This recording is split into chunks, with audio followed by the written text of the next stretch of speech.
like to call the meeting to order.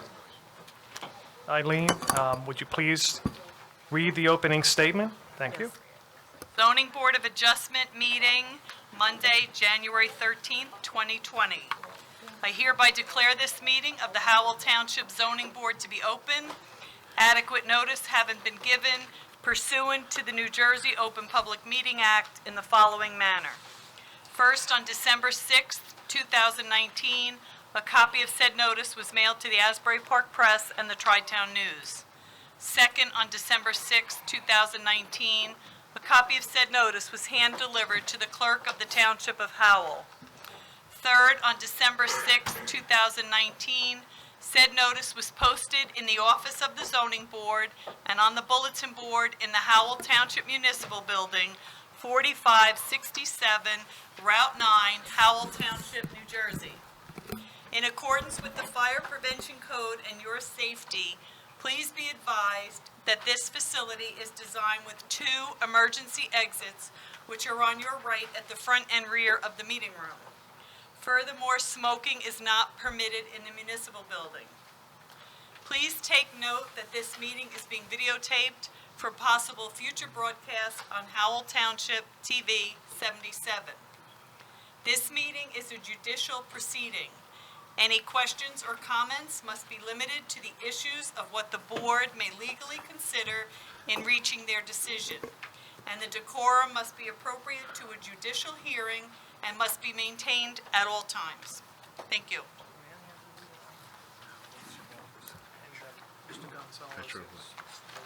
Oh, yeah. He's an alternate. He's alternate 2.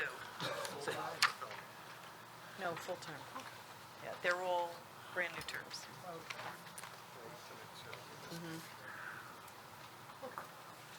All right, at this time, I will ask Mr. Saya and Mr. Mertens to join me in the well for the oath of office.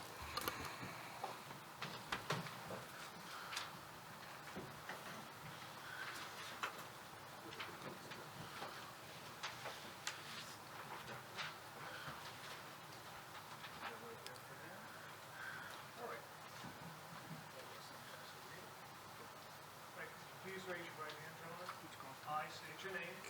I, Richard Mertens, Do solemnly swear do solemnly swear that I will support the Constitution of the United States that I will support the Constitution of the United States and the Constitution of the State of New Jersey, and the Constitution of the State of New Jersey, and I will bear true faith and allegiance to the same and I will bear true faith and allegiance to the same and to the governments established in the United States and to the government established in the United States and in this state, and in this state, under the authority of people, under the authority of people, so help me God. so help me God. I do further solemnly swear I do further solemnly swear that I will impartially that I will impartially and justly and justly perform all the duties perform all the duties of the Zoning Board of Adjustment of the Zoning Board of Adjustment according to the best of my ability. according to the best of my ability, So help me God. so help me God. Congratulations. Thank you. I will ask Mr. Saya and Mr. Burns to sign their oaths as regular members of the board, or your members. Take your place on the dais. Oh, you got the wrong one. You guys some of them?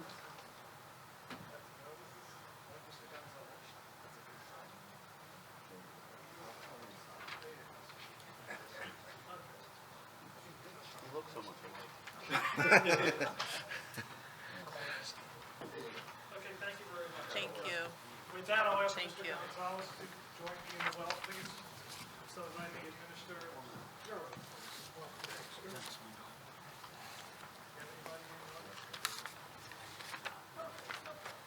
Okay, so would you raise your right hand?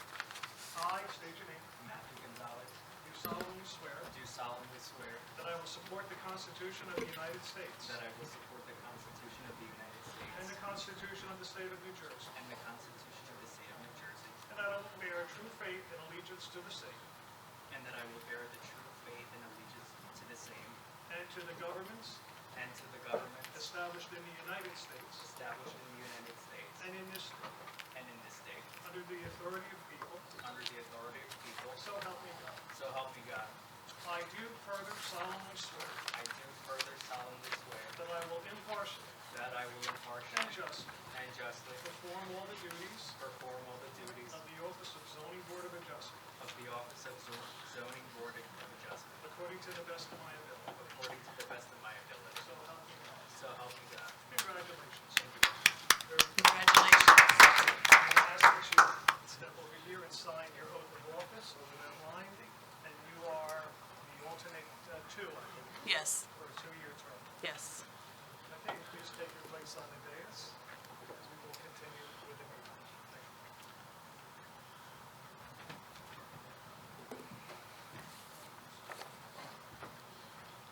Thank you.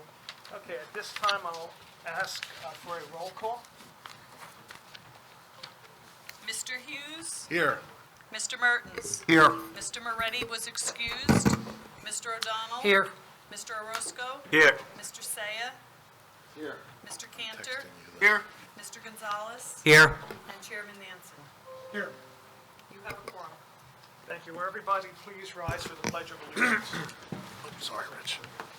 I pledge allegiance To the flag of the United States of America and to the republic for which it stands, one nation, under God, indivisible, with liberty and justice for all.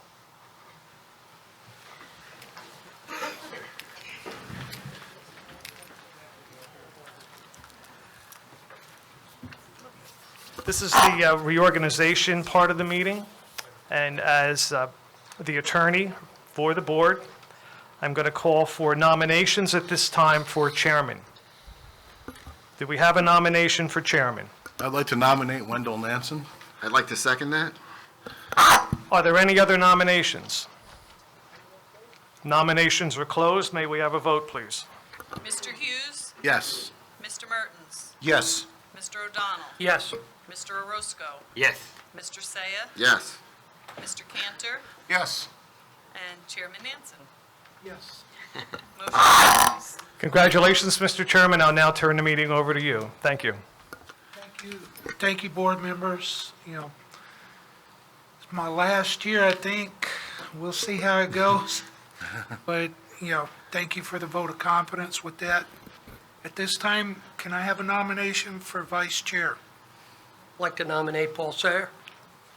I'll second that. Mr. Roscoe? Mr. Roscoe. Orozco was second. Yes. Thank you. Is there any other nominations? Hearing none, can we have a roll call, please?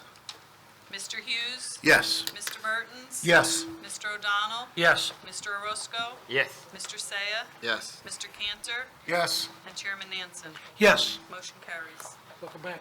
Thank you. It's all good. Thank you. Thank Sir. you, gentlemen. It's all good. Okay, I'll take a nomination for board secretary.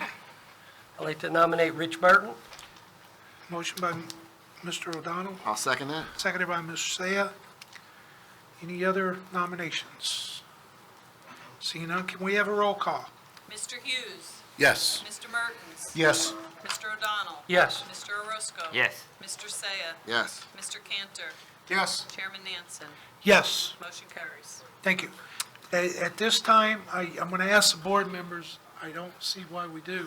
Do we need to go into executive session, or can we just move forward? We could Mr. just Chairman. move forward. I'm comfortable I think- moving forward.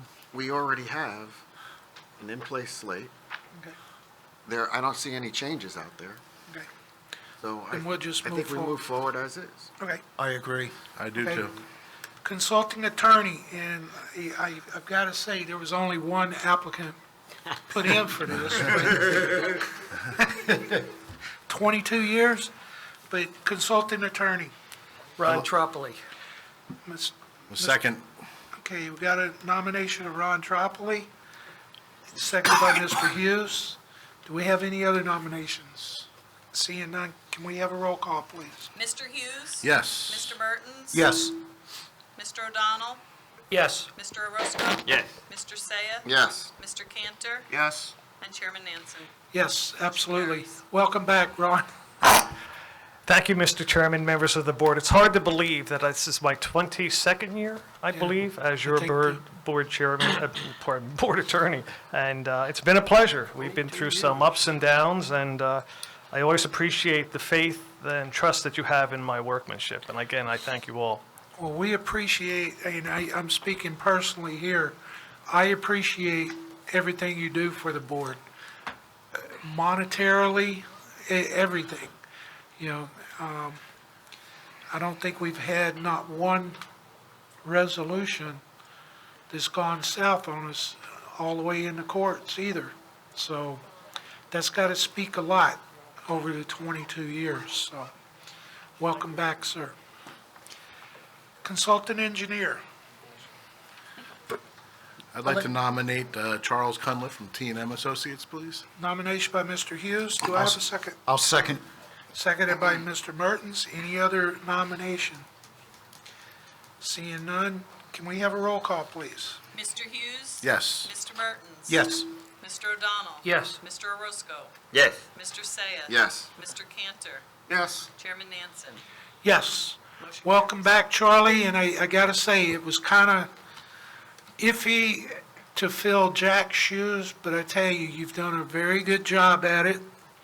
You still got many years to catch up with him, but, you know, and I don't know if you ever will do that, but, you know, but thank you for everything you've done for the board also. Mr. Chairman, I'd just like to thank the board for their continued trust, and I look forward to serving you in the future. Like I said, Jack, I think, had 30 years. I got now 2 starting on me, got 28 more to go. So. It goes fast, Charlie. Yeah, it really does. Don't scare I us. can vouch for that, too. Okay, I need a nomination for consultant planner.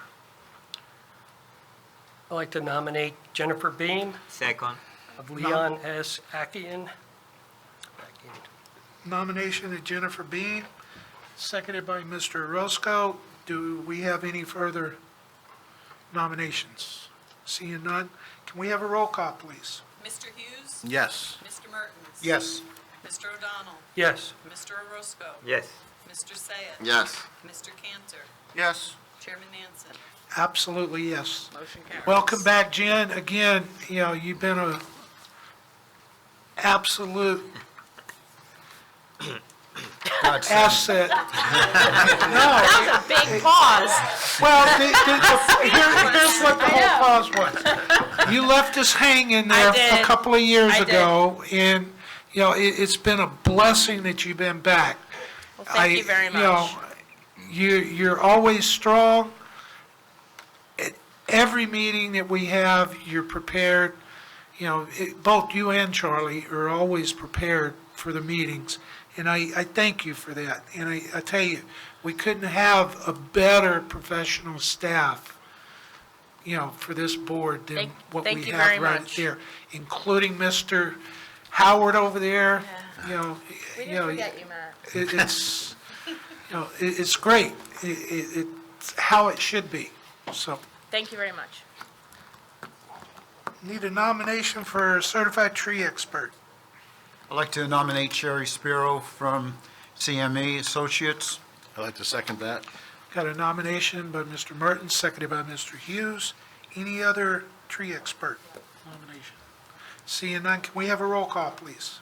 Yes, you may. Mr. Hughes? Yes. Mr. Mertens? Yes. Mr. O'Donnell? Yes. Mr. Orozco? Yes. Mr. Saya? Yes. Mr. Cantor? Yes. And Chairman Nansen? Yes, absolutely. There again, Motion carries. welcome back, Sherry. You've been a blessing to this board. You've kept us out of trouble as far as DEP and, you know, right down the line. Thank you and welcome back. Thank you, I appreciate it. Administrative officer, one that, very hard position. I'd like to nominate Eileen Urbano.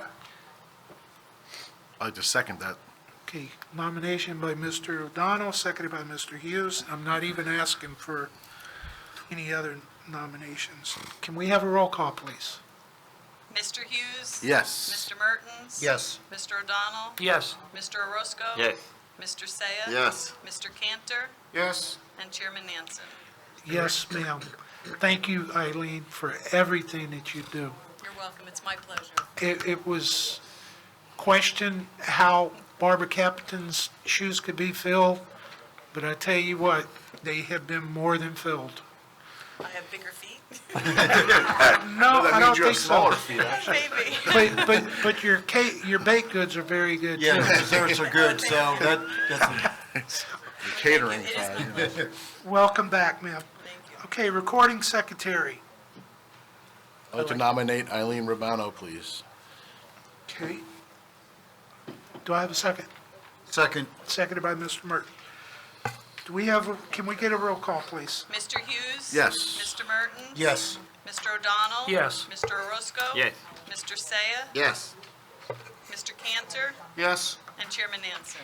Absolutely. And Thank you again. again, thank you You're for welcome. everything that you do. 2020 meeting dates. Do we need to memorialize that? We just need to memorialize the resolution. We approved the dates back in December. No, I knew that. Okay. Can I have a roll call to approve the meeting dates? We need a motion.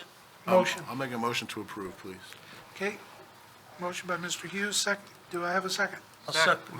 Go ahead, Go ahead, no, you're good. Second. Seconded by Mr. Cantor. Can we have a roll call, please? Mr. Hughes? Yes. Mr. Mertens? Yes. Mr. O'Donnell? Yes. Mr. Orozco? Yes. Mr. Saya? Yes. Mr. Cantor? Yes. And Chairman Nansen? Yes. And I believe I left everybody a list of the dates, and I'll email them to you as well tomorrow. Okay. Thank you. Official newspaper, that's going to be whatever the township Yes, chooses, so correct? it's the Asbury Park Press, Star Ledger, or the Downtown News. Okay. All three were approved by the council. Okay, so we don't need to do anything with that, right? No. Okay. Site Review Committee, the chairman, Mr. O'Donnell, do you have an objection? No. Mr. Hughes, do you mind serving on that? I would love to, sir. Mr. Orozco, you okay? Okay. Do you have that, Chairman O'Donnell, Mr. Hughes, and Mr. Orozco? I have that, thank you. And then the Rules Committee is the chair, vice chair, and secretary.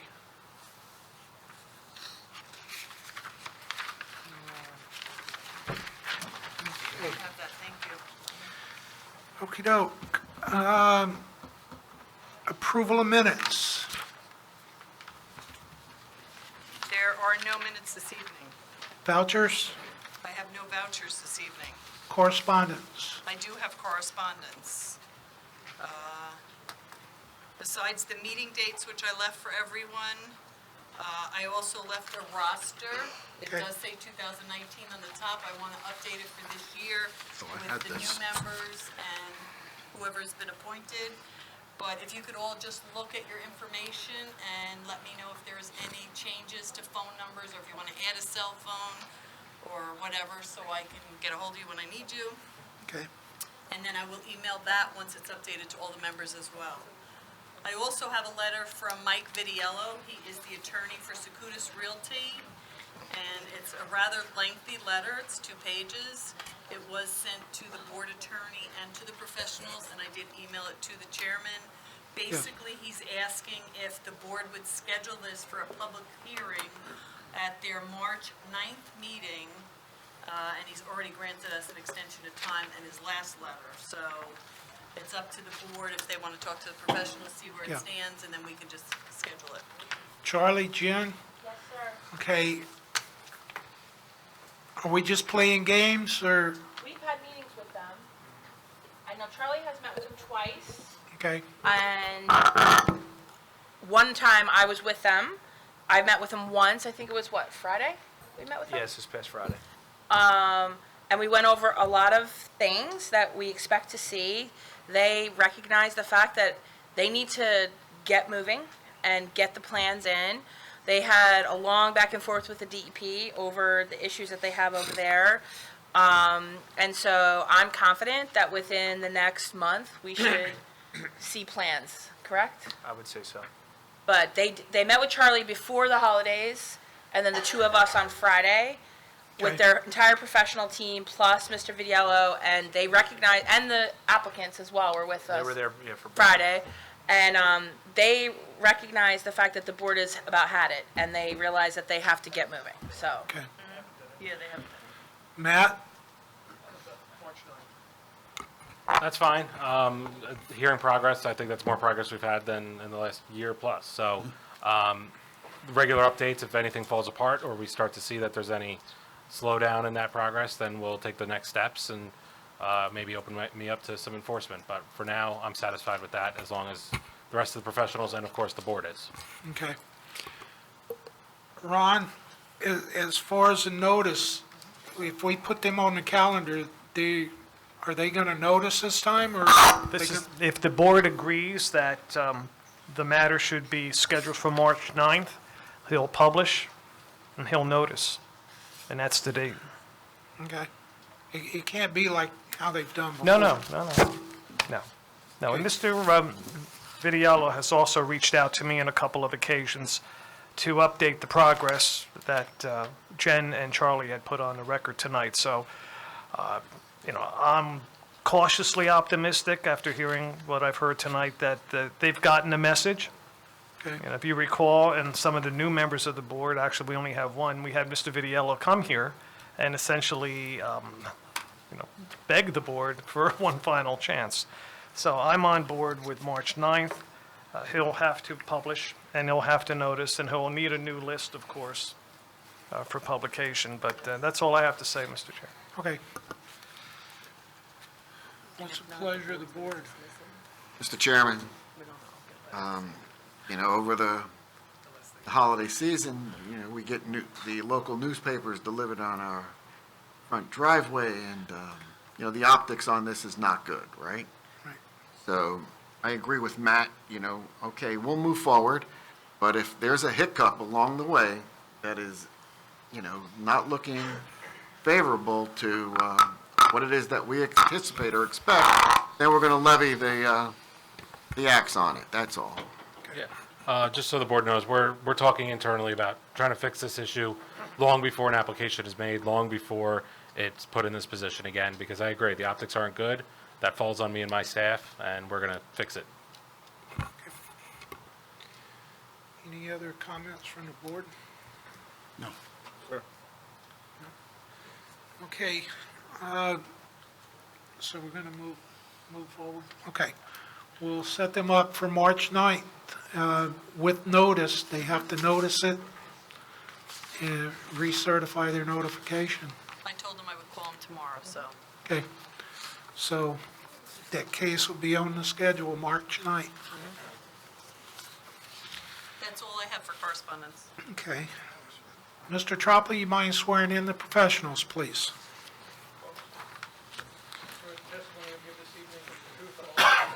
Tonight we have Ms. Spiro, Mr. Conliffe, Ms. Bean, and Mr. Howard all sworn for the evening. Thank you, sir. Resolutions, case number BA 1921, Kristen Eason, resolution granting a certificate of nonconformity. Eligible voters, Mertens, Moretti, Orozco, Cantor, Laughlin, Nancy. Do I have a motion? Motion to approve. Motion by Mr. Mertens, I'll second. seconded by Mr. Cantor. Can we have a roll call, please? Mr. Mertens? Yes. Mr. Orozco? Yes. Mr. Cantor? Yes. Chairman Nansen? Yes. Motion carries, resolutions memorialized. Okay, thank you. Application before the board, case number BA 1836, 1294 Equities LLC, use variance, preliminary and final major site plan. Application of 1294 Equities LLC is applicant owner seeking use variance and preliminary and final major site plan approval to construct a flex warehouse office space building and parking lot consisting of 12,000 square foot of warehouse space and 2,000 square foot of office space, along with widening and paving of existing gravel drive, a stormwater collection system, underground detention system, manufactured treatment devices, new well septic on premises known as Block 185, Lot 1213, 1294, State Highway 33. The application was scheduled to be heard October 7th. When it was carried to November 25th, after some testimony was placed on the record, this application was adjourned carried to January 13th, 2020. Expiration date, January 31st, 2020. Eligible voters, Mr. Hughes, Moretti, Orozco, Saya, Cantor, Laughlin, and Nansen. Now, do we have any further that's been certified? No, Mr. Martins, did you watch the video from November 25th? Yes. I just need you can certify then. And Mr. Gonzalez, I don't think you did, right? I'll have to tell you about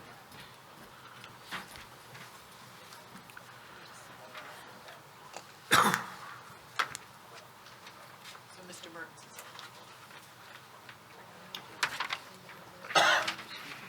Okay.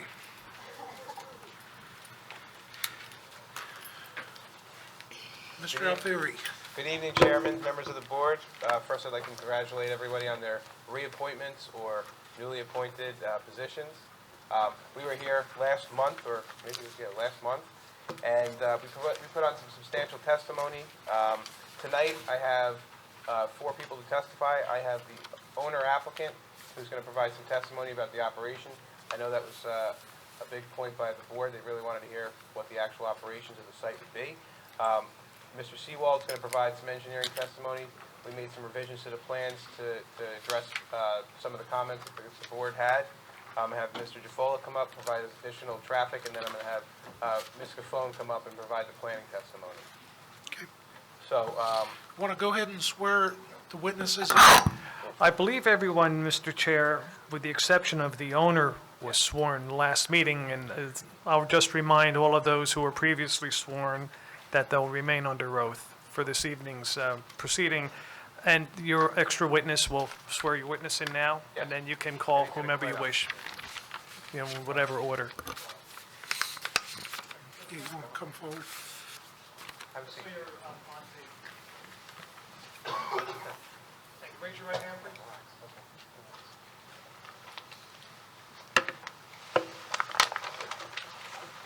Good evening.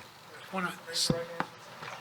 Swear the testimony you give tonight will be the truth, the whole truth, and nothing but the truth, so help you God. I do. Yes. Can you give us your name, please, and spell your last name? John DeFazio, D-I-F-A-Z-I-O. All right, thank you. Now, Mr. DeFazio, you're the owner applicant of this site? Yes, I am. So the board had some questions at the last meeting surrounding the proposed use and specifically the operations. So first, I would like for you to just explain to the board what your operations are. So what kind of business do you run? So the DeFazio companies are a utility-based construction company. We do work throughout the 5 boroughs of New York City. We're a Verizon master contractor, and we do a large amount of water main work, water distribution work, and sewer work through New York City. Now, for this particular site, you're utilizing it for storage and for trucks and employees. So how many employees do you anticipate to be at the site? Approximately 8 to 10. 8 to 10. And then as it relates to vehicles, how many passenger cars would you say? About 8 to 10 employee cars. Okay, and then as it relates to trucks, what kind of, how many trucks do you anticipate to be on site? Similar to that, 8 to 10. Okay, and those trucks are non-articulating trucks? Yes. Okay. How about the hours of operation? Is it normal business hours, 5 to 5? How about for this particular site? So typically, we work a 7 to 3:30 shift or an 8 a.m. to 4:30 p.m. shift. But because of traffic needs, we may need the facility from 5 a.m. to 5 p.m. So that 7 a.m. is on a job site? Correct. So this particular site, where the application is taking place, you have employees that will be entering the site around 5 a.m.? Correct. Okay. And then what time do you anticipate deliveries to be? Typically, most deliveries would be between 8 and 4.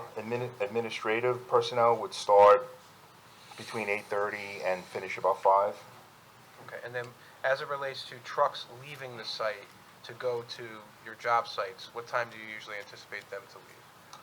In the morning? Before or after your? So in the morning, it all depends on what I'd like to call windshield time, depending on how far the site is. It could be a 6 o'clock start to get to the site for 7. It could be earlier. Usually, again, we finish at about 3:30, so most trucks would be arriving back at about 4:30, 5 p.m. So the trucks that are leaving the site in the morning are not going to conflict with your administrative employees coming onto site? No. Okay. Thank you. I believe that, Can we go back, because I really didn't get it clear. What time are the trucks leaving the site in the morning? We said they would start between 5 to 6 a.m. in the morning. And are these trucks that have like backup beepers on them? Yes, some do, yes. And are they diesel? Yes, they are. So what kind of noise are we anticipating at 5 o'clock in the morning adjacent to residential? So typically, a lot of the vehicles that we have today under the New York City rules, we use a low volume backup alarm instead of a beep. It's more of a shushing noise. But again, if the vehicles are parked in the warehouse, they'll be pulling out, not so much backing up. And again, the idea was to have them stored in the warehouse at night. So you're going to store 10 trucks in that warehouse? It's like, It's- what, 12,000 square feet? Yes. do you anticipate some of the trucks to be stored in the parking area? Some could be stored in the parking area, But yes. but the intent is to store as many trucks in the actual facility as possible, Yes. the building itself. So, Dante, I'll just make a comment on that. So, typically, the board requires any diesel trucks that are parked outside to be parked on concrete. There's issues with the diesel dripping and it eats the pavement. Would the applicant have an issue? Should the board not take issue with some trucks being outside of the pavement being concrete under those areas and those spaces being specifically signed or delineated as such? Again, I'd have to defer to my professionals, my professional staff. We have no issue with that. Okay. No issue with that. Are there any trailers? No, none will be, no articulating vehicles. Okay. No backhoes or anything else? No, we did mention that there could possibly be backhoes or excavators, smaller type excavators. Then you'll have trailers to move those, right? Most of the time, we road them, and we don't expect that here at this facility at this time. Most of the backhoes are delivered directly to the site. And again, this is an ancillary use to our operations up in New York. So this has really started off as an administrative plan to move some of our administrative personnel here. And again, slowly grassroots effort to build into other work here in New Jersey. But if you've got excavators and backhoes, they got to come in some way. And you will have trailers on What site. type of trucks do you So utilize? typically, we use rollback trucks to move some of our Right. backhoes. And we also use roll-off trucks and dump trucks. Okay. Will you have any containers there, roll-offs? For storage, possibly, yes, or just for general maintenance. Where will they be stored? The containers? At the site. Are they going to be inside? Again, we'd have to outside? see what the layout would be. I just have to jump in. This is a use variance application, and we need to know this information for the board to have all the information to be able to determine whether or not the site is particularly suited for this use. So regardless of what's happening in New York, if ultimately your goal is to get it here and you don't want to come back here in the future, they need to know what exactly is going to be on the site and where it is. So first, we're saying there's going to be 10 trucks being able to store it in the building. Now, there's other things maybe in the building. We're not sure. We need to know where on the site the things are going to be stored, how many, and how the site is going to operate. That's why they're here. So we can't just, if you need to think about what ultimately is going to go here. If it doesn't matter if it's going to come across incrementally over time. At the end of the day, if you don't want excavators and whatever else to be on the site, that's going to be in a resolution that they cannot be here. So in order for you to get them here, you would have to come back. So I think what the board is asking is, ultimately, at the end of the day, 10 years down the road, What exactly is going to be on this site? Because that's what they're here to regulate. The reason I've designed the site with a 12,000 square foot warehouse is because I believe there's a sufficient amount of space there to store most of the equipment indoors. Now, that's the initial plan, that's the plan that I went with. That's why we decided, initially this started off as an administrative office, and then I decided to engineer a warehouse so that we could do a lot of indoor storage. And that's initially what I planned, and I believe I'm going to stay with that plan. Okay. Now, okay, let me intervene here. Okay, you say you got roll-offs. Do you have dumpsters? Yes, I do. 20-yarders, 30-yarders, 40-yarders? I have 10s, 20s, and 30s. Okay, are they going to be stored on the site? No. Only for garbage pickup related to the site's use, not for storage of dumpsters. Okay. So you will have a dumpster on site, on this site? Yes, I will. Okay, you realize that's going to have to be enclosed, correct? That's fine. Okay, And located on the plan. Yes. I don't see it on the plan. okay. Now, what type of debris will be brought back to the site? So typically, when we're doing utility work like Verizon work, the reason we keep the dumpster on the site would be sometimes we relocate PVC pipe, maybe some scrap cable that we bring back after we do a relocation. We keep those dumpsters on our sites just to store that scrap material that comes back from the work. Okay, but they'll come back on the truck and then dumped into the dumpsters here on this location? Usually the waste is not larger than what can be put in the utility crew truck. So usually those cables, if they're cut, they're put in the utility crew truck, and it's just a tool for the workmen to be able to dispose of whatever they collected throughout the day. Any other waste would be collected in a dump truck or mason dump and disposed at a proper facility. We wouldn't bring it back here to dump it. Okay, that's what we're getting at. Okay, so how many dumpsters would you have on this location? Again, I can testify as to how I operate right now. On my existing site, I have two 10-yard dumpsters that are used for PVC pipe collection and copper and/or non-ferrous metal collection. Okay, And they could be stored in this building. they're going to be stored inside. They could be stored in the building, yes. Okay. Jen, do you have a problem with that? No, but I just, we're putting an awful lot of things in a 12,000 square foot building. I'm just not 100% convinced that it can all fit in there. And I mean, if that's the testimony, that's fine, but then they need to be okay with a condition that would limit nothing being stored outside. No vehicles, no containers, no nothing. So that's my concern, because it's a 12,000 square foot building with 3 loading bays. So I don't know how all this stuff is going to go in there. Okay.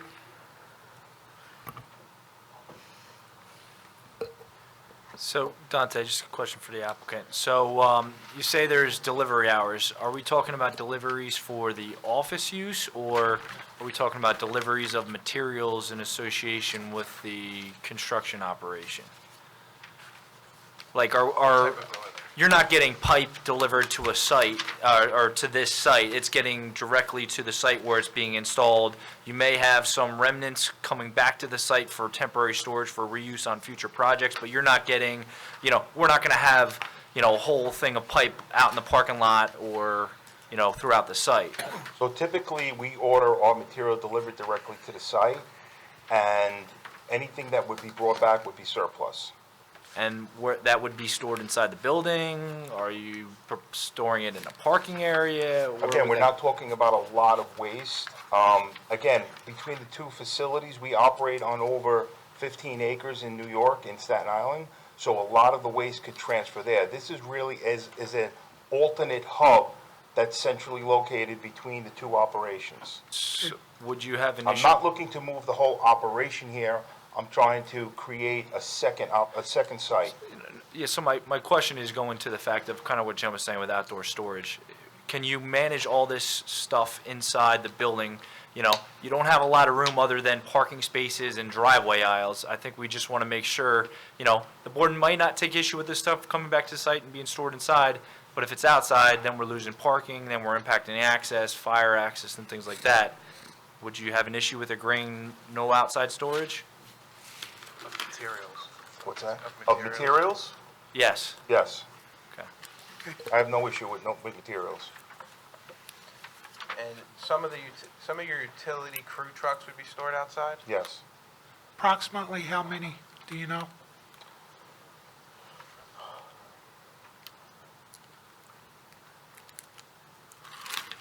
Half a dozen? 6? Okay.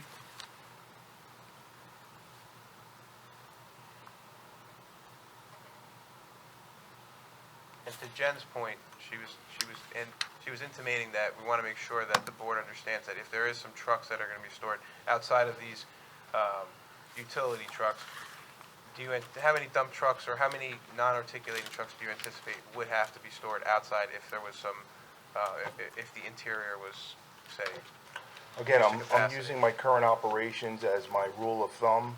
So if we have 12,000 square feet and I'm allowed to park crew trucks outside, we should be able to park 3 to 4 trucks in the building and still have plenty of storage.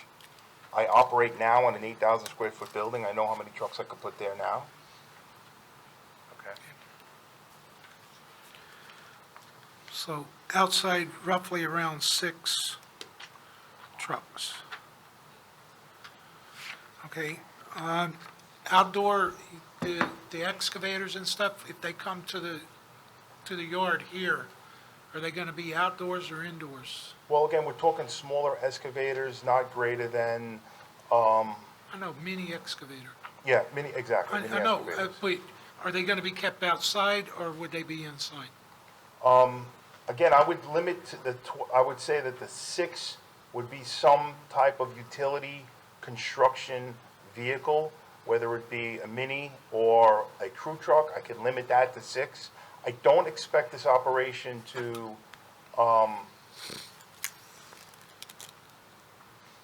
I think I could definitely live with at least 6 outdoor parking spots. Okay. Jen, you okay? Yeah, I mean, Okay. it's just, I mean, the questions are really being asked to make sure that what it is you need, you can get, because once Ron crafts a resolution, you're gonna be limited to what that resolution says. So if it's 6, then he'll say 6 in the resolution. If you need 10, you should say 10. That's what I'm trying to get across, is Let's say- that all Do these do restrictions. we have grow ample beyond the parking 6? spot for more? I would have to defer to my professional. Josh is here today from Dynamic. He helped me design. There's 20 I know what his original intention was. We need to look at the plan and see if it works. So 6 is adequate for you now? 6, of course, I'd love to have 10, but I could work with 6. Okay, So let's ask for 10. But I have to defer to my professional. okay. We're asking for 6 right now. I think 6 is sufficient, but if the site can accommodate a little bit more than 6, then we'll revise that request. Okay, now, okay, that addresses the, I guess what you would call your crew in and out. Now, how many office employees do you anticipate? So the reason I chose this site is I live in Colts Neck, and we've decided that some of our staff, I would tell you that we have 15 total staff members now in New York. We'd like to say 30% or 5 to 6 would relocate to the New Jersey location. And what was testified earlier was about 8 to 10 employees would be at this site. Well, Total. crew and full-time, staff employees here, correct? Yes. Correct. Okay, so in the morning, when people show up, there's gonna be 8 to 10, or, even say 12, 5 or 6 are gonna stay here, correct? Yes, it'll be office staff. So you're technically only 4 or 5 people leaving. Typically, the foreman has his own crew truck, so he would dispatch directly to the job site. Who would arrive in the morning would be somebody picking up a delivery truck and/or a crew truck, which may be that lead man and a crew member. Load up any material they need if they have material that they need there at the site, whether it be fittings or et cetera, and then go out to the job site. Okay, The whole crew won't respond to the site, to this facility. Most of the time, they go directly to this work site. right. So in the morning, between 5 and 6, you're going to have 8 to 10 people show up on this site, correct? No, we're saying 5 to 6 people would show up, and the office staff would be an additional 4 to 5. Okay, so, okay. And the office staff comes in at what time? The office staff, typically accounting staff, comes in between 8:30 and 9 o'clock in the morning, and they leave at 5 PM in the afternoon. Okay. So 5 to 6 in the morning, so you're talking about 12 people coming in and out in the mornings and leaving in the evenings. Okay. Do you have that, Ron? I do. Okay. One question is, as I'm sitting here on the 6 parking spaces, whether they be for machines, small excavators, it's agreed that they'll be on a concrete pad. I think you said, Dante, Yes. okay.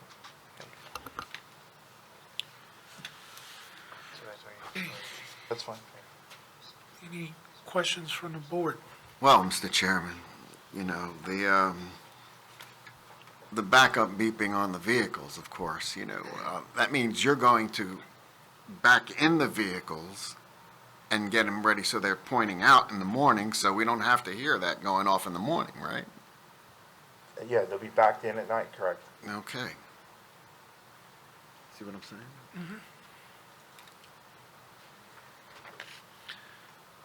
Any other? Mr. Chairman, I have a couple questions.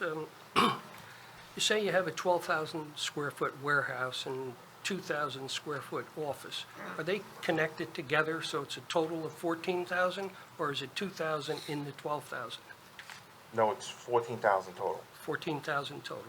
And inside the warehouse, what kind of floor will you have? Concrete. Oh, concrete, okay. And I see you're planning on paving and widening the driveway, but your parking lot, are you going to pave that, or is that just going to be material on the ground, or just plain dirt? What is that going to be? I thought the original design was for paved parking lot. It's Yeah, all paved paved. parking lot. It's all Paved? paved. Yeah. Okay, good, thank you. My questions were on the driveway, but I think that's part of the next. Yeah, we'll do the engineer. But is there any other questions of the operations? Mr. Chairman, I have some Charles? questions. So obviously, any type of use like this where there's construction equipment coming back, we ask the question is there going to be any servicing of that equipment on the site? Does the applicant anticipate to do any repair work, change in hydraulic lines and things like that? All of our maintenance is done at the facilities in New York. I mean, if there's a broken hydraulic line, potentially, but any major repair, we're not situated to do that here. It would all be done at the New York location. Okay, so it would be minor repairs, and you'll have spill prevention kits inside the building for anything like that? Yes. There's not going to be any vehicle washdowns inside where you need floor drains or anything like that? No. Okay. Any storage of hazardous materials inside, flammable materials? Anything? No. Okay. And it's, the office use of the site is just associated with your use of it? You're not going to be having any subletting or any other contractor uses inside the building? It's just going to be for your sole use? Yes. Okay. That's all that I have for right now, Mr. Chairman. Yes, sir. I just have one question. If you're in New York on a job and you're tearing a building apart and you have some hazardous material like asbestos, you don't even bring it back to your property, correct? No. Well, You take it right- We do underground infrastructure work. We don't do building work. So you don't run into any contaminated material? Yeah, when we run into contaminated material, all that contaminated material is vetted and it's shipped out appropriately to all facilities that are allowed to accept it. Right, and you never bring it back to your place? No. Okay, thanks. So, and just to clarify, when you say PVC pipe or copper pipe, that's new material that you've brought for a job to install a new water service or install a new water main, that's excess, that's a cut spare piece. It's not construction debris coming back from the site, right? Correct. Okay, all right. Jen? The only other question that I have is that, given the nature of your business, you don't have, like, members of the public coming to this property, right? You don't have customers coming to your site? It's, No. The only other question I have, dealing with the telephone lines, knowing the nature of it, do you have any epoxy splice kits? Do you do any of that? No, we're really just based on outside plant work. So we do conduit, manholes, we don't do much cable pulling. We'll assist the line gang in cable pulling, but most of our work is dedicated to the outside plant. Installation of your conduit? Conduit, manholes, et cetera. Okay. Are you going to have, at any time, any manholes or supplies delivered here? Typically, any precast products are delivered right to the job site. Okay. What about access, excess manhole covers and stuff like that? No, I don't foresee any of that. Okay. Anybody else from the board? Nothing further. Great, thank you. So I'm going to have Mr. Seawall come up and Sir. provide some supplemental testimony that he, from the last meeting. Yes, sir.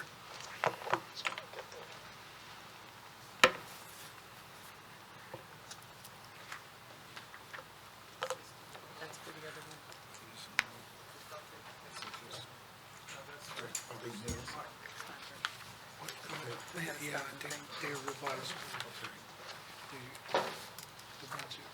Yeah. There are major changes.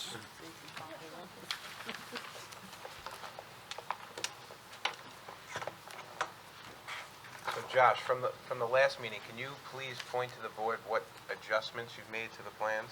Do we Certainly. need to remark these plans?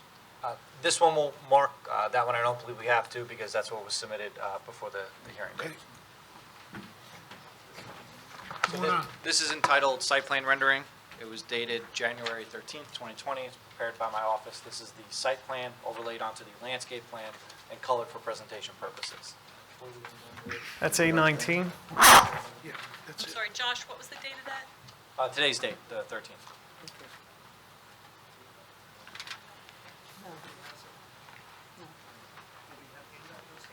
And again, this exhibit that's here before you is really just colored. If you take a look at the monitors that are in front of you, that is our site plan sheet of the overall civil drawing set. Two major revisions that had a ripple effect through the plan. We were here back in November, heard some comments from the board and the board professionals. The first major item that we did was we took the entire development, building, associated parking, access aisles, and we shifted it 5 feet north to Route 33. So we got closer to our neighbor, Lot 14, and that was to get out of the farmland buffer. Just to refresh the board's memory, there was some comments and concerns about being so close to the farmland, whether it was the building foundations, the parking lot, the stormwater basin. So we took the entire layout and shifted it 5 feet closer towards Route 33. The second item that we did, if you focus your attention on the access aisle and our driveway that goes out to Route 33, there was a lot of discussion that we were super close to our neighbor's property, wasn't able to provide an adequate radius out of the site. So we took that driveway and we shifted it 15 feet west. At that time, we were concerned about wetlands. We still comply under what is called the conditions of the General Permit 10. That General Permit 10 allows certain amount of disturbance in the wetlands and transition area buffer associated with the wetlands. And what we did was we took a driveway, shifted it 15 feet so that we could have a 15-foot radius coming out of the driveway. So those are the two major modifications. Obviously, shifting things around changes a little bit of grading, a little bit of landscaping, and that has all been updated in the overall civil set. But those are the two major items from a layout standpoint. Building size stayed the same, parking spaces stayed the same. Essentially, the entire project is the same. We just shifted some things around based on the comments we received back in November. Okay, question for you. Are you aware of the fire marshal or the fire chief's? Yes, I am. His review letter. They want the 30-foot access. Correct, and I believe we testified in November. I'll summarize what I testified in November and what recently has happened since November.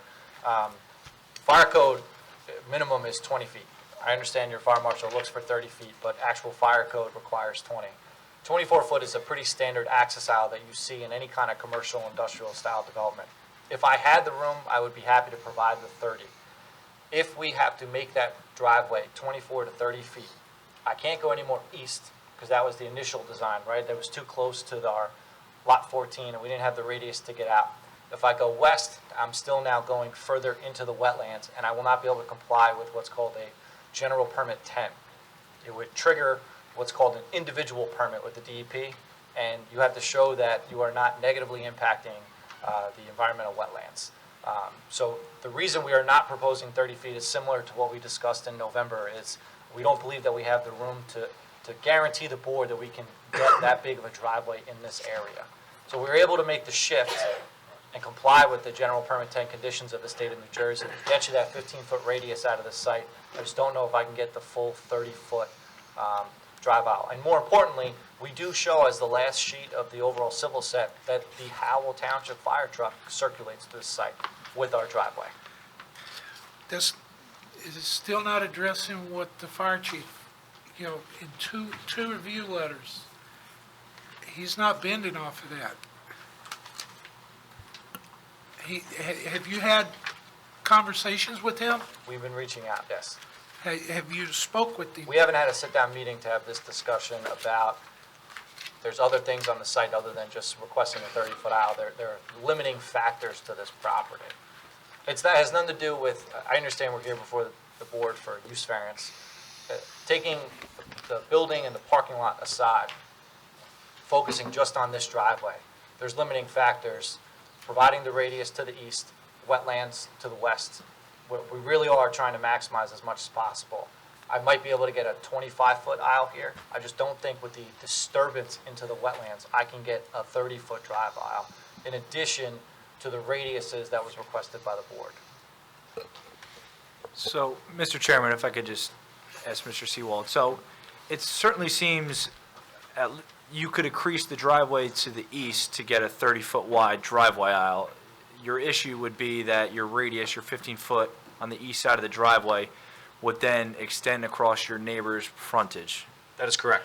Now, have you approached your neighbor to see if they would be likely to grant you, an easement or to encroach along their frontage with your driveway radius? It's a great question. We did not go and talk to our neighbor because the first person we wanted to talk to was NJDOT.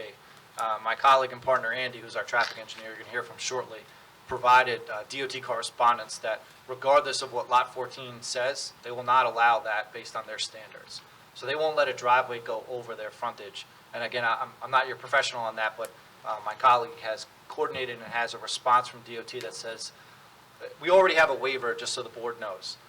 There's what's called an edge clearance. The driveway has to be a certain amount of feet from our neighbor's property line. We have a 0-foot edge clearance, so we had to get that waiver from DOT. The DOT does not grant a negative edge clearance, meaning the driveway can go over our neighbor's parcel. So that's another thing we're juggling. DOT jurisdiction, the state of New Jersey wetlands jurisdiction, and obviously trying to incorporate all the concerns of the board. Well, do you have that on file? Yeah, I believe we haven't submitted, sorry, we can forward that to you. We have DOT correspondence that says no negative edge clearance would be approved. Charlie? So what I will say is I have been in correspondence with Mr. Jaffola. He has provided some correspondence with DOT regarding the access permit. One of the issues that they brought up, which was one of the concerns we had at the last meeting, was the circulation plan that they show on the site plan of a truck exiting and entering the site. There certainly seems to be a good amount of overlap. So the question becomes, if you have a car coming in and leaving at the same time, is there a potential for a head-on collision? I'll let Mr. Jaffola come up and he can provide some testimony on what DOT's response was that in regards to the access permit. As far as the edge clearance, I can't speak to, I don't know if I saw anything strictly in regards to that. I know the edge clearance has to deal with the actual driveway itself setback. I don't know if that has to also do with the encroachment of an apron within the right-of-way as well. So, what I would say is, Josh, is there any, you got a GP, and you're saying there's certain thresholds which you can expand the driveway under that GP. Could you not go back for a revised general permit to widen the driveway further to the west? That's kind of my testimony. Right?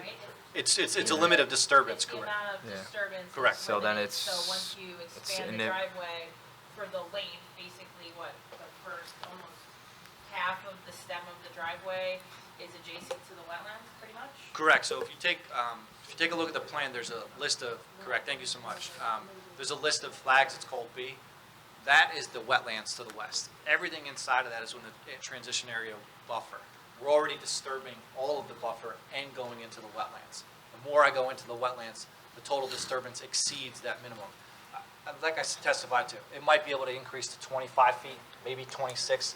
I'm afraid that going to 30 feet then, and possibly some grading ripple effects beyond the 30 feet, will go well beyond the GP10 conditions, and I can't accurately testify that the DEP will approve that. So I don't want to promise 30 feet, and then I can't get 30 feet, and then I'm back before you. So our application currently is 24 feet with 15-foot radiuses that do not impact our neighbor or the wetlands, and that although we understand it is a little bit tighter than the fire marshal would like, his truck does work on our site. And just to touch a little bit on Charlie's comment about the truck circulation plan, I won't steal all of my colleagues' testimony, but we find it suitable on this site because of the operation testimony you just heard. There's not a lot of traffic coming in and out of this project. So when we're looking at it from a civil site standpoint, I need to know that when a regular customer car or a pickup truck with a crew on the back, they can enter and exit at different times when the delivery trucks are coming, or maybe that dump truck is leaving the building at 5 to 6 a.m. We don't anticipate any conflicts at all, let alone if there will be one or two at the driveway. This is not such as a retail or commercial use that has a high volume of traffic at the driveway where you'll see more of those conflicts. People come in, some leave, some stay, and then people come back, and then those people leave. It's a somewhat of a fluid motion. I understand that, but a variance goes with the property. Of course. Okay, if this applicant, if they sell the property, then we have to look forward to what's a permitted use here. Are tractor trailers permitted to go in and out of this site? Yes or no? It's a HD3 site. Mr. Chairman, I don't mean to, this might be an attorney question, or I'll defer to your board professionals. If someone wanted to convert this building later to a retail, they would have to. I'm not talking retail. I said permitted. Well, permitted use on the site. I'm saying retail because the HD3 allows a lot of retail. I'm sorry. There might be other permitted uses in the underlying zone. My general comment is, if they are looking to do something that is different than some of the conditions we've discussed tonight, they would be before you if it was not permitted. If it was permitted, they would then have to go to the planning board, because that specific truck may not be allowed to operate on this site. No, I know, but as it sits right now, Jen, correct me if I'm wrong, as it sits right now, we have to kind of look at, what's permitted in the zone, correct? Well, I mean, we're evaluating this application, and if the board so chooses to act favorably on the application, I would, I guess, put it to Ron to put, specific conditions associated with this warehouse pursuant to the testimony, the operational testimony, the type of vehicles, et cetera, because if you approve a warehouse and this operation leaves, and, another warehouse user can come in that may not have similar type of equipment, and that could be where where problems can arise. Exactly. Right? I looked at your circulation plan, Josh. My question is, how does the truck turn around? I mean, without making like a multiple, I looked at it, it doesn't really. Yeah, so thank you for asking that question. And Mr. Chairman, I was actually going to respond to one of your comments. A tractor trailer can't come on the site, guys. It's not circulated for that. The site is uniquely shaped, and it has an acute angle to where our driveway is. It would get stuck theoretically. So as you heard from the operator, you have straight line, non-articulating trucks. How they're going to enter is similar to how we have shown. They're either going to pull, they're going to come down the driveway, then they're going to make a left towards the access aisle that goes around the building, and then those larger trucks that have the beeps are going to back into the warehouse. Some of the smaller ones are just going to pull straight into the warehouse, and those utility trucks are going to park on the right side where the parking lot is. This site cannot accommodate, and I need to be clear from a civil site standpoint, this has nothing to do with the operator of the application. A articulating large-scale tractor trailer would not make it on this site. It would get stuck. There's not enough room to circulate. Okay, now, my, my next question is what happens if a tractor trailer does turn in there? We've testified that we're not proposing any tractor trailers. I'm not asking that. What happens if one? What happens if turns in? one comes into there? It would do a funky K-turn configuration to get back out. I assume it would pull all the way into the warehouse. It would then reverse out and do a K-turn to get out. Okay, now what about a fire truck with the trailer? That's the fire truck. That's the Howell Township fire truck Okay. circulating through the site. How's he going to be able to get out or turn around? We show that, sir. So you come in off the driveway. It shows pulling into the building. It also shows a second path going into the parking area. Into the The fire second truck parking. will be able to back up, reverse, and do a spin inside of that 20, 40, 65-foot wide access outlet. The fire truck is able to circulate the site. And a fire truck has a much better radius and circulation path compared to a tractor trailer that's articulating. And again, there is no articulating trucks being proposed on this site. And that will be in the resolution if the board does grant this. Okay,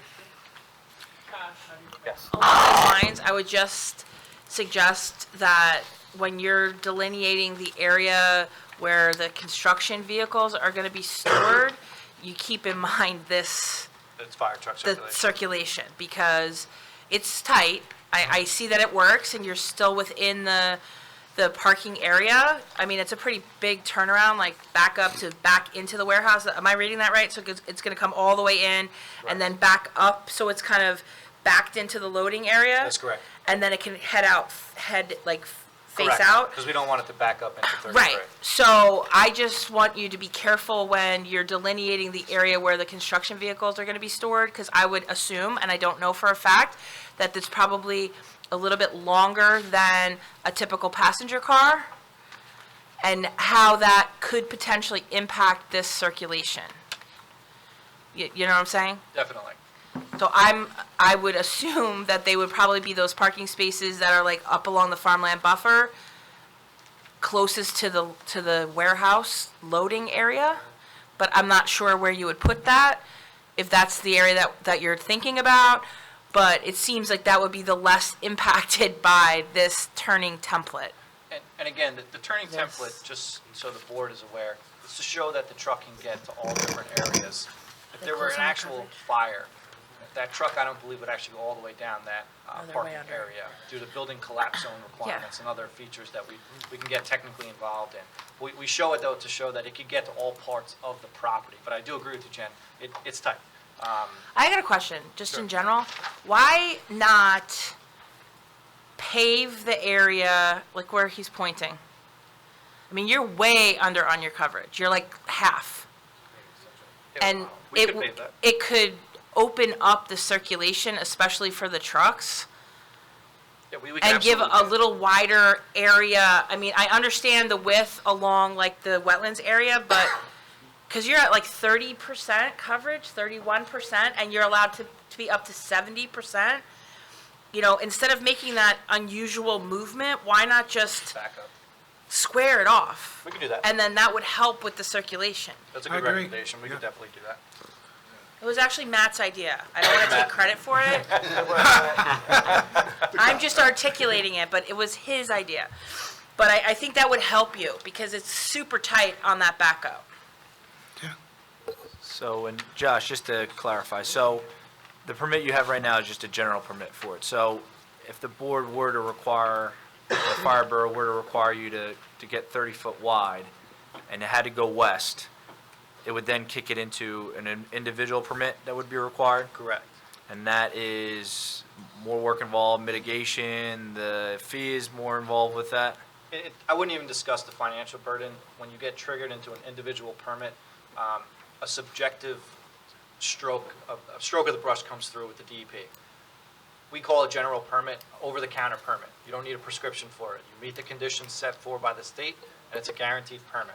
When we go to individual permit, they apply certain subjective conditions. Some of it sometimes is mitigation.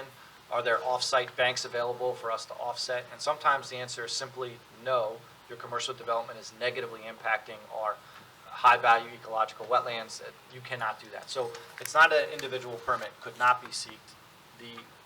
My experience in getting them is they're low-lying. Most clients don't go after them because they have low likelihoods of approval, because you have to prove to the state that it's for the benefit sometimes of the environment, not for your economic development.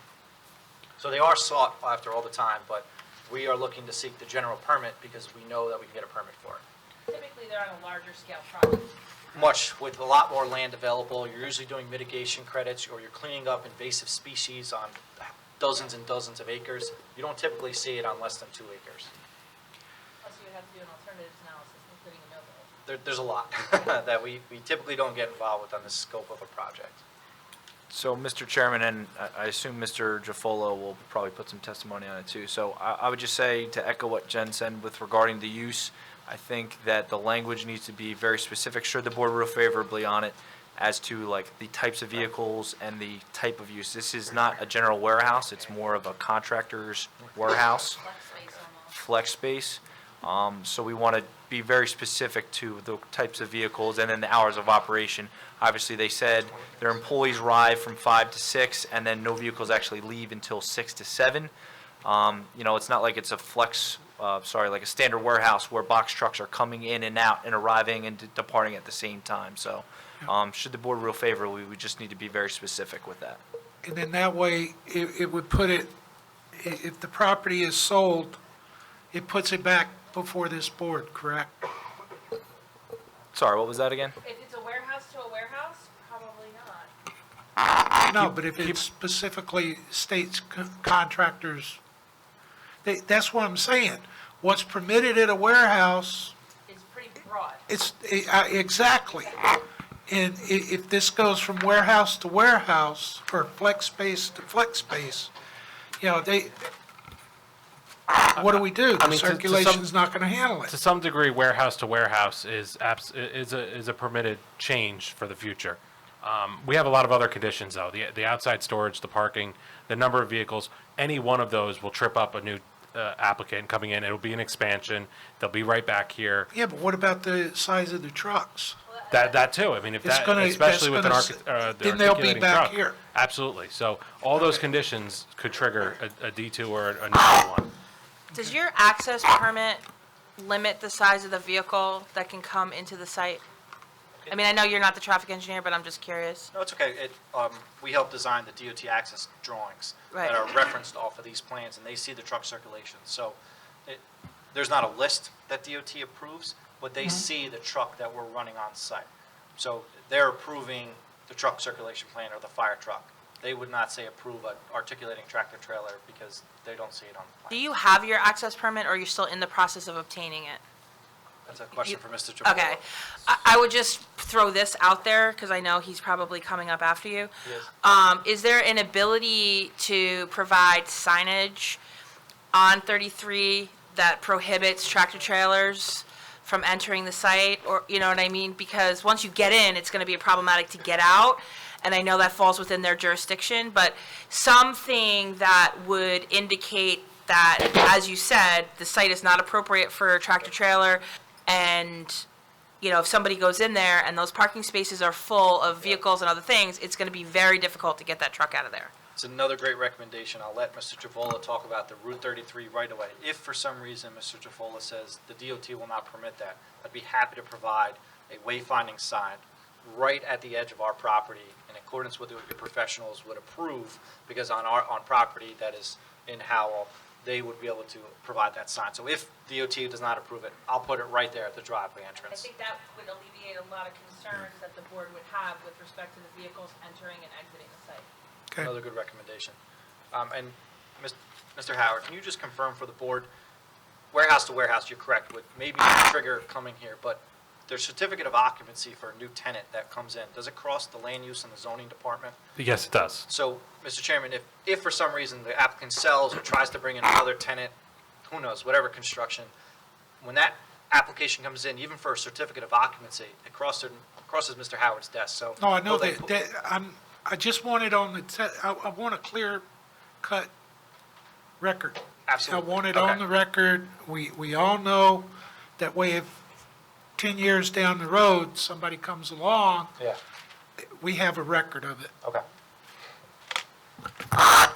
You know, Mr. Chairman, the conditions that we're talking about, and there's at least 10 or 15 that I've seen so far, should the board look favorably upon this application, it'll be tailored so specifically to this particular use that I dare say that even a slightest change would require it to come back to the board. It'll really paint a picture in words, if I understand correctly, how the resolution will be. Everything from hours of operation, kinds of employees, parking of vehicles, the no tractor-trailer, no articulated vehicle requirements. So when you speak to what's in front of you, the resolution will be a mirror image of this testimony. Then it'll be up to the land use official to determine whether or not it meets the four corners of that document. If it doesn't, it'll be back here. Right. Well, we've had the problems before. I just want a clear record. Mr. Howard sits there, he hears the testimony, he'll know, you know, because you're a young man, you'll be here for many, many years, so. I'm not just here to help you, so I hear all this, now I I know. get to remember it, and it helps me when I get a CCO. Exactly, and I just want a clear record because I know how things have happened in the past, and, you know, let's keep it from happening again, basically what it is. Now, before we go on to Andy to provide traffic testimony, Yeah. One of the items that popped up was an outside trash enclosure. Yes. Mr. Sewell, could you please testify as to where we would locate one? Certainly, I have two recommendations. I'll defer to the board and your professionals on where you think the best version is.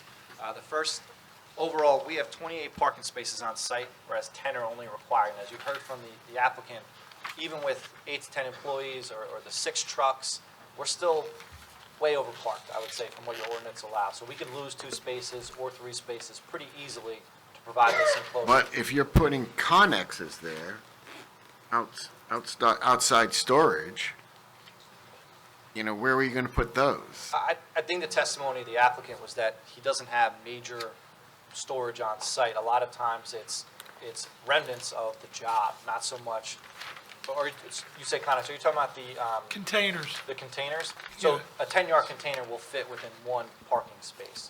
Yeah. So at 28 parking spaces, and he has 6 trucks, you're down to 22. You're looking at 8 to 10 other maybe people coming to the site. Now you're down to 12. I still think we have some sufficient room here to provide a trash facility. So a 2 to 3 space, the first area I would look is the 6. It's the furthest from the residential buffer that we have to the east side of the plan. We will have the most pavement over there for circulation purposes for that trash area. Now that Mr. Howard and Ms. Beam talked about squaring off that corner of the property, I would recommend putting it right there. The second location would be on the other side, closest to lot 14. It would be the top 2 or 3 spaces in the row of 10, not closer to the residential, just those northernmost spaces. That would be my second location. But I think the first one that's preferred is within those initial 6. I agree. And I think if you put them over by where the 10 are, it just makes getting the truck out more difficult. Yeah. Agree. I agree. And that will be in a masonry enclosure, right? Yes.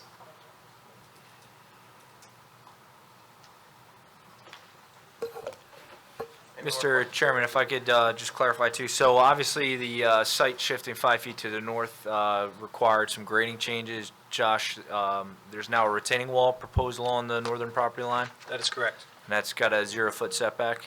That is correct. And per your testimony, was that absolutely necessary? Is there any other way that that site change could be achieved without having to put in a retaining wall there?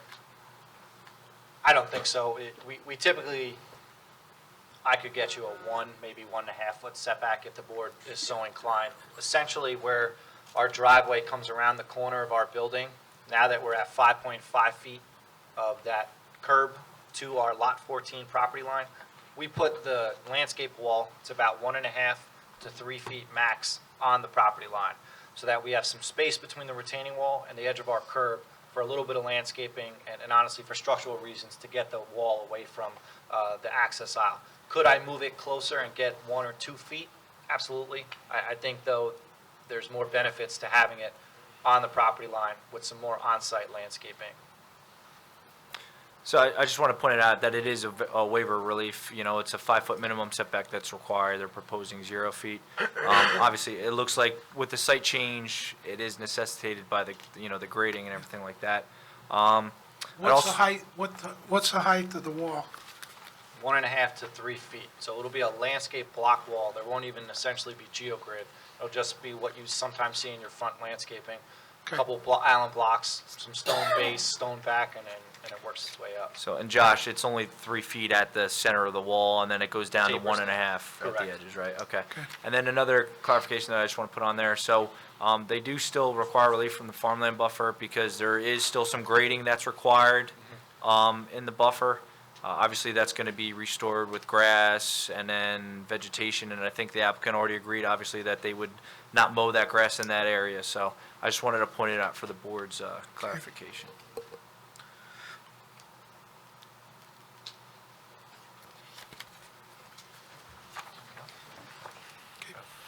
Any further questions from the board of this witness? Are we just looking at one dumpster, or do you think you may be putting two in? Two. Two? The applicant Okay, mentioned okay, 2, but it'll two. be within the same enclosure. Okay. Okay. Jen? I don't have any other questions. You did testify at the last hearing about the waivers with respect to, or the variances for lighting, correct? And then we talked about the issues associated, or the variances and the waivers for the ingress and egress, and I'm assuming that even though the driveway has shifted, that circumstance has remained the same, correct? And then we talked about the trash enclosure, and that you are still seeking the waiver for sidewalk along 33, correct? Correct. Jen, the only other thing that I have is the fire marshal. Right. You know, we got to get his blessing on this. You know, you got to have communication with him. You know, we need to see if he'll sign off on it. Understood.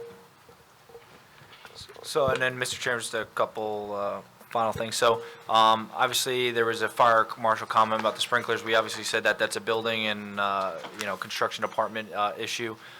We did touch on the water and sewer possibly being available along the frontage. I would just say that the applicant agreed, if it is available, that they would connect into it.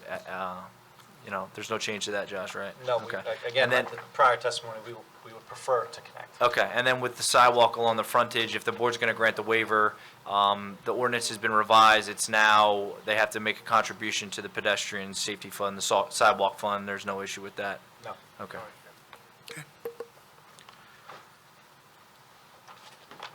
Jen, Yes. so you're comfortable now with the egress, ingress off of 33? I mean, Charlie had indicated the last time when it was kind of pushed closer to the property line on lot 14, it became an issue. I will say, and we did chat about this briefly, if you look at the truck plan again, it's showing the trucks making lefts out. I do still think, and I would defer to Charlie, that there may potentially still be an issue with them making a right, correct? Yeah, so if, there's actually 2 circulation plan sheets. The last one's a fire. The second to last one is an SU-30 box truck making a right out of the site. So I'll wait Bless till you. Matt gets there so we can see that. That one. Still swinging wide. Yeah, so, and this was a comment, and I'll wait for Mr. Jafola to come up here to provide some testimony. It was a comment and a concern that was brought up in their correspondence with DOT for their access permit. I'll let him provide testimony as to the response they got from DOT in relation to their proposed operation of the site.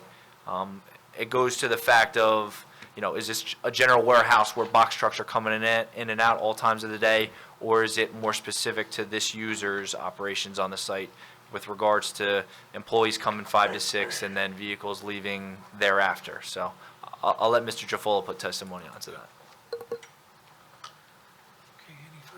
Okay, Anything good. further, for Mr. Seawald? no, No we're further good. questions? Good. Thank you. Yeah, Now the hotly at this time, we're gonna take 10 minutes. 10 minutes? The zoning board will now reconvene. Mr. That would look a Tropoli, little odd, too. what are we gonna do? JT? I believe they want to see how this application finishes, and they may wish to start. Okay. But I told them basically February 10th would be the next date, but they would like to wait and see for a bit. Okay. And I'll let you know if that changes. Okay, Thank thank you. Okay, Mr. Alfieri? We'll try to speed up for them. We don't want to hold them up. So, we have Mr. Jafola here. Andy would like to provide some testimony. He did provide testimony at the last meeting date. He's going to touch on some of the comments that were updated in Jen's and Charlie's letters and just address some of your comments as well. Its credentials already been placed on the record. Correct. Okay. Good? He's been sworn. You sworn. Okay. Go ahead, take it away, sir. Very good. So I will just touch on the comments, the new comments that were raised this evening. I was sitting in the back, was listening to everything that was being discussed. And also the comment in Charlie's January 9th letter regarding supplemental items of discussion. It's on the third page. So on sheet 3, it's number 1 at the right just before the signature line. It talks about the correspondence that our office had with NJDOT regarding the access permit application. To provide a quick update there, we had filed an application with the department. We went through a few iterations of comments, us providing responses, going back and forth and discussing the project.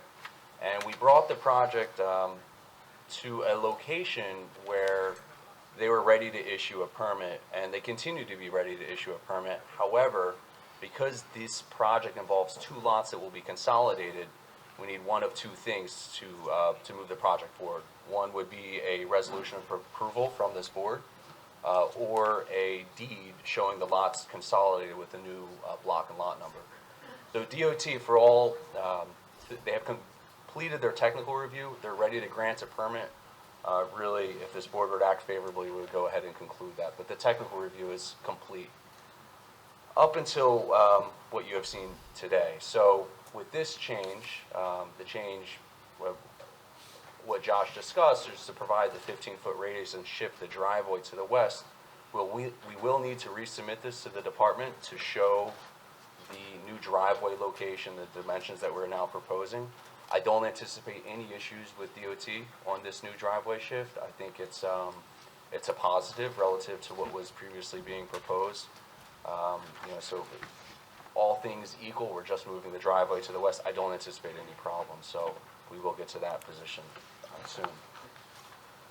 Regarding one of the comments that we were asked to provide additional testimony on, the department did review the truck circulation plan on the former plan, and they did ask us to address how 2 trucks would enter and exit the driveway at the same time if they were to do that concurrently. And you've heard a lot of testimony tonight from the applicant. You've also heard it from Josh, and I think he did a pretty good job of summarizing the reason why we're okay with it. And that's essentially the same thing we told the DOT, which is that this is a very unique operator. He has very specific operations, and there's not an opportunity for trucks to be coming and going concurrently just because of the specific nature of this site. You heard, I'm just going to highlight the points that I think are important to address the DOT comment. You have employees that come in sometime before 6 a.m., maybe a little bit, somewhere 5 to 6:30.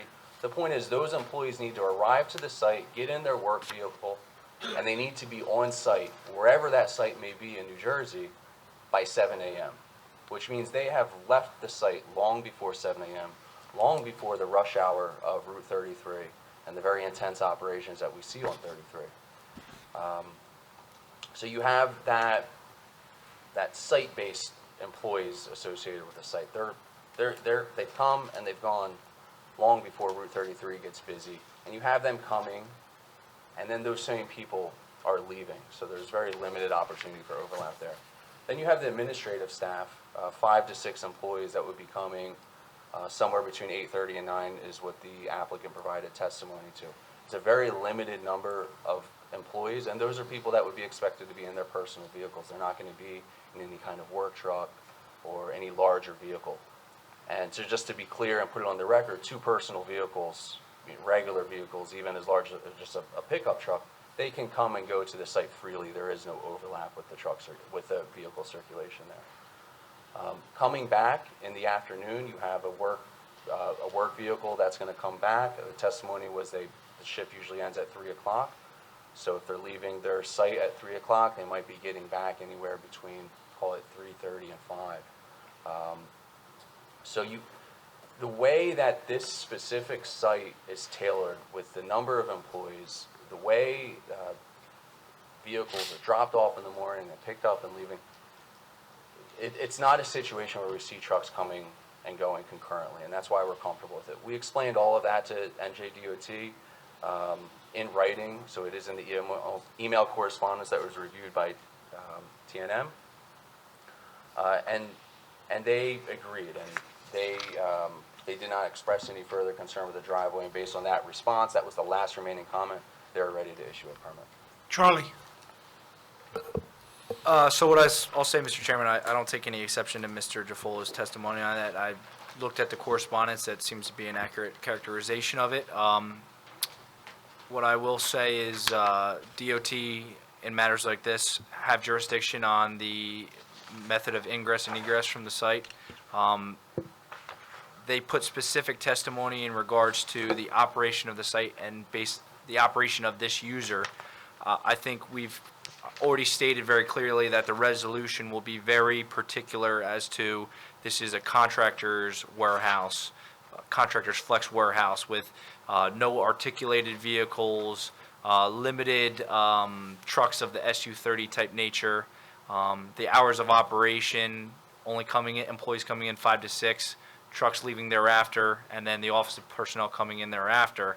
I wouldn't take any exception to the driveway aisle, deferring to DOT as to, them granting relief for it being less than 30 feet. What I will say is for internal driveway aisles in a parking lot, the typical minimum requirement is 24 feet, and that allows two-way vehicles to pass each other. It's just at the particular entrance here with an SU-30 type vehicle where you have this conflict. What I would say is, after Mr. Full concludes, I would like to have Mr. Seawall come back up, and we would ask him a question. If he stated that the driveway could be expanded to 25 feet wide, I would just like to get that on a record and make sure that he's somewhat fairly certain that he can achieve that, because if they can, it's going to be required, and I would say the board should require it as a condition of any approval. Thank you. So, that's really my direct responding to the question that was brought up. There was a question raised about providing some signing related to limiting the driveway so that there would be no tractor trailers. I think we can certainly come up with some signing to show in the revised DOT access plans, because we do need to resubmit back to the department. To be frank, I'm not optimistic that they're going to allow those signs, simply because if they were to allow this type of sign at this driveway restricting a very specific type of vehicle, it may be setting a precedent for other similar type situations throughout the state. So we have no problem pushing for that, and we'll do everything in our power to get that sign within the DOT right-of-way as we can. But as Josh alluded to, I think we can come up with a very good alternative, which is to provide some signing just outside of the right-of-way, pretty much right at the right-of-way line, so that we can make sure a truck can see that if they were about to make that turn. Okay. Jen, is that okay with you? Yeah, I just think that we need to have some type of signage somewhere readily visible prior to a truck entering to specifically identify the fact that this is not a site that can accommodate those large vehicles. Okay. Jen, Yes. if you got a right turn going out and a left turn that's waiting to come in, they're not going to pass each other. There's no room to. That's what I'm saying. Correct. Based on the turning template that we have, it's like the second to last sheet. Yep. The second to last sheet in the set. So if you look, I mean, that's a smaller truck, right? That's a box truck that's on the last sheet. That truck cannot make a right turn onto 33 without going into the inbound lane to make the turn, right? That's what the turning template shows? Yeah, so I'll just quickly run down. The turning template, this is sheet 14 of 15 in the site plan set. It shows a truck traveling eastbound, so from the left side of the sheet, making a right turn into the site. And then on the same sheet, it also shows that truck circulating internally, coming out and leaving the site, making a right turn out. And what that is showing is that to make that right turn movement out, that single unit 30 truck is going to need to use more than its half of the driveway, I'll say, which while making that turn movement would, if there were a truck trying to get in at the same time, they wouldn't be able to do so. And that's a comment that, you know, we were discussing, I think, for this whole time prior with Josh. And this is also the issue that was raised by DOT, and that was the justification I had just provided testimony to with regard to there is very limited, because of the specific operations here, there's very limited reason to believe that that's ever going to happen. We're going to have two trucks trying to come in and leave at the same time.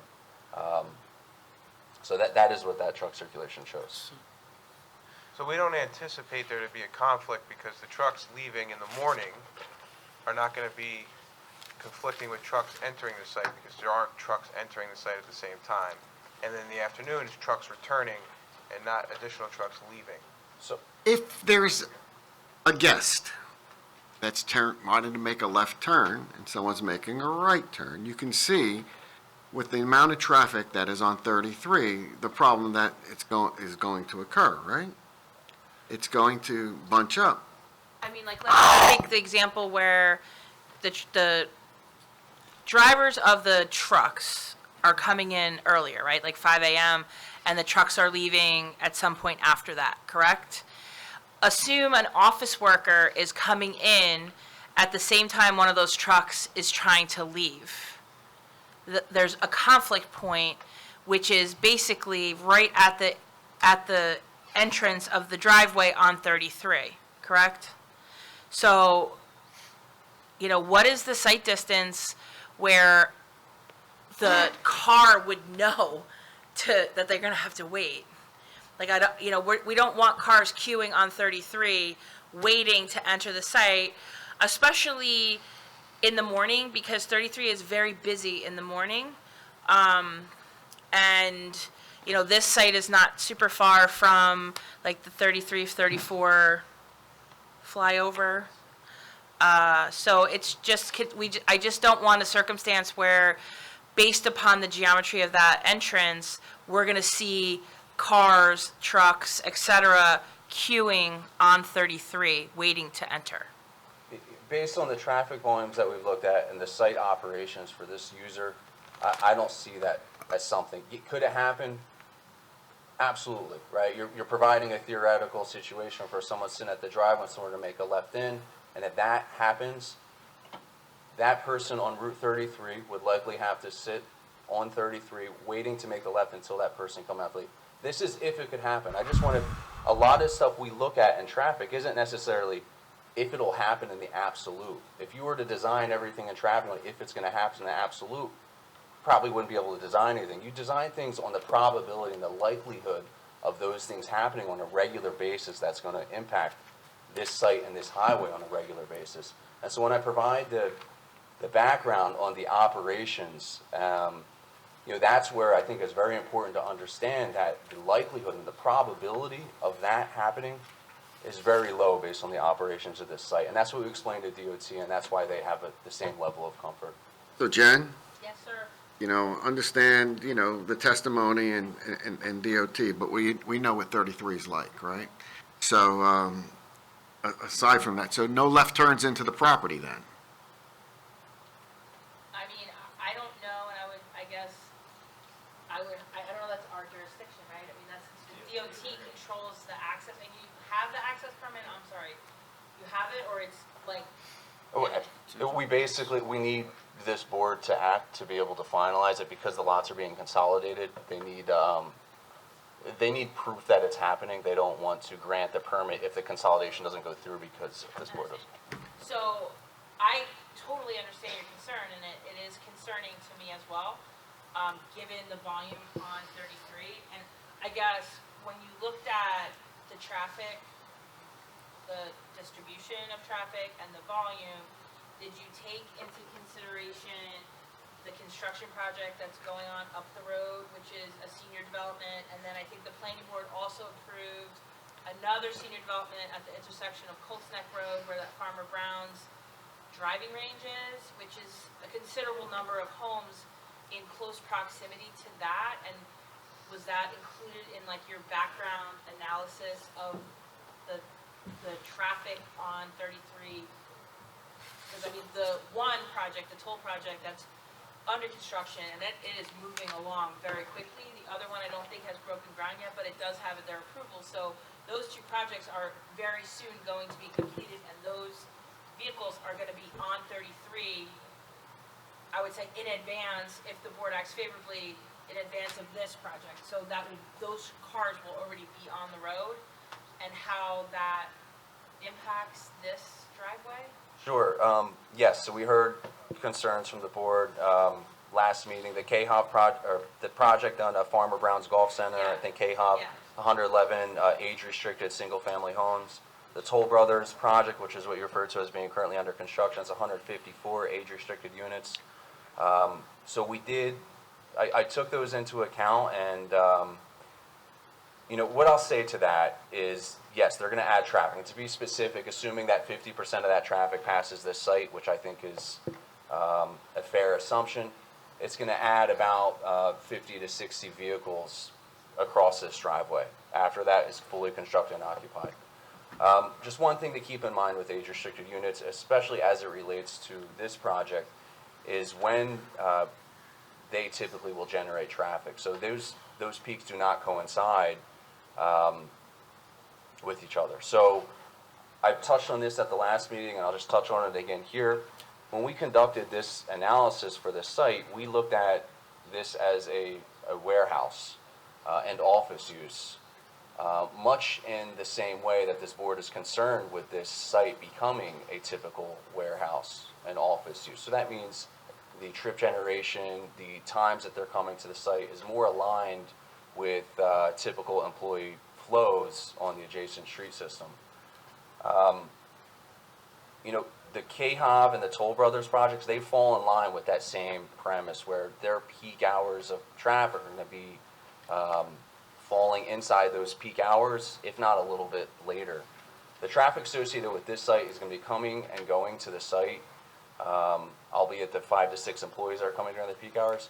The worker employees are coming, and the trucks are coming well before those peak hours exist, and they're not really aligned with those age-restricted communities and the development traffic there.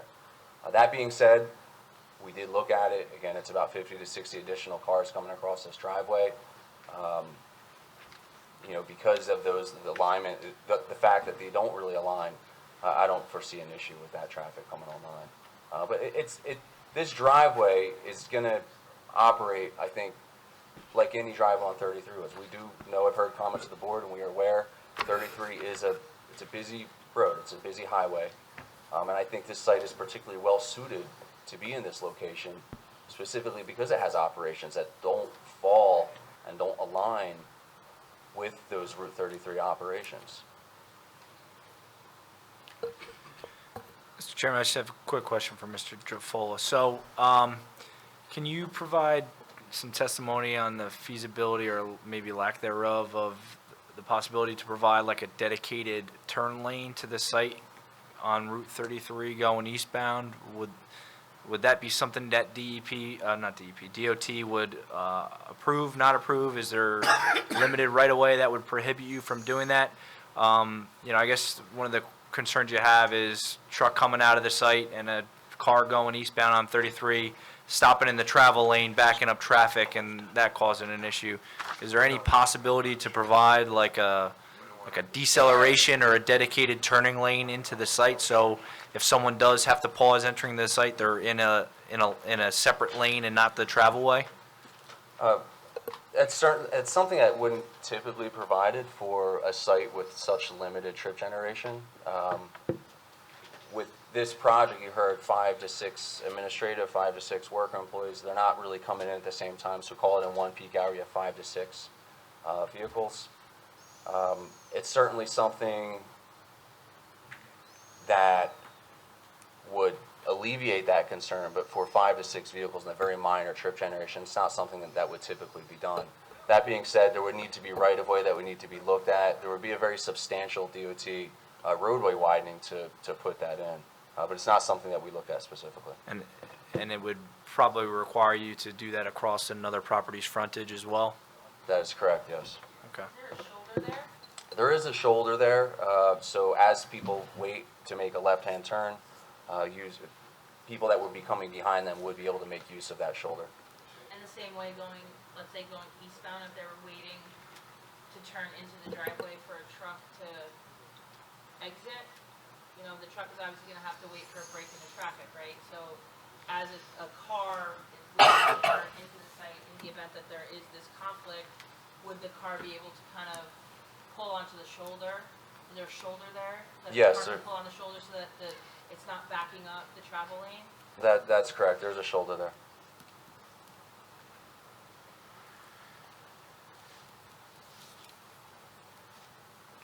You know, it's illegal to do that, though. I know, but if you ask the DOT, they'll tell you that. Even the county says that it has the shoulders and the people are using the shoulders to pass because they don't have a full width ability to do a full width widening.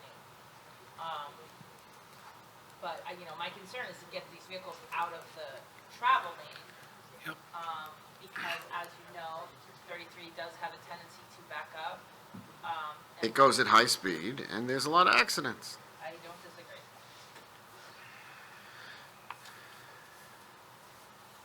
Okay.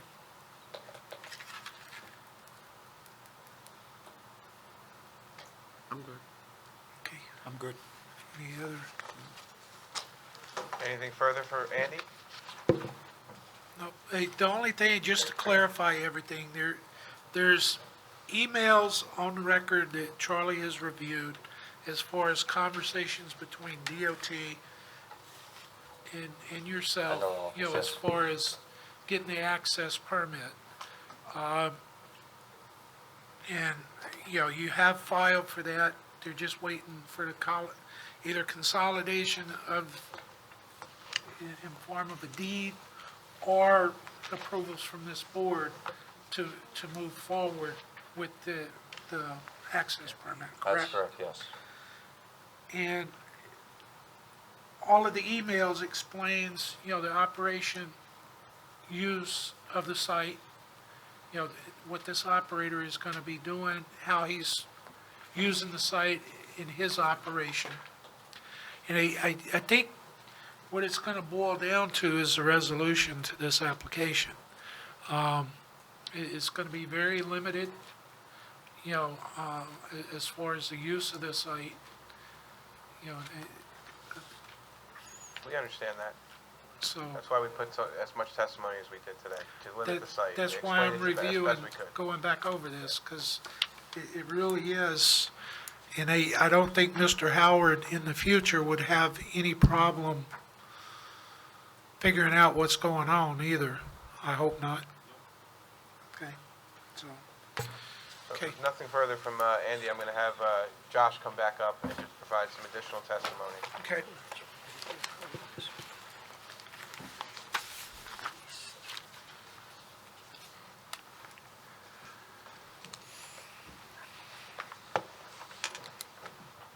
So Josh, during the break, we were discussing, you and I, how to address the aisle.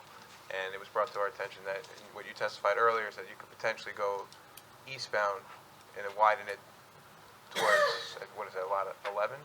14. Lot 14. Can you please provide some testimony as it relates to that? Sure, but before I do, I believe Charlie had a question for me, and it may be relative to the driveway width? Yeah, so it's going to be, you stated before, you think the most you could get it to is 25 feet. Is that, can you get it to 25 feet? I can, yes, because you take the extra foot, times it by the length, and we have enough room within the GP10 disturbance to provide that. So what I'll say to the board is the Fire Bureau is an advisory commission. They provide guidelines in accordance with the state fire code as regarding access and things like that. For 2 lanes going in opposing direction, the minimum is 20 foot wide. You know, for this type of application, obviously for a main site drive, a commercial site, the code requires a 30 foot to commercial. It would not be atypical for the board to grant relief of a 30-foot wide aisle. It is something that has happened before, but it has been for particular reasons regarding the suitability of the site or particular constraints on a site.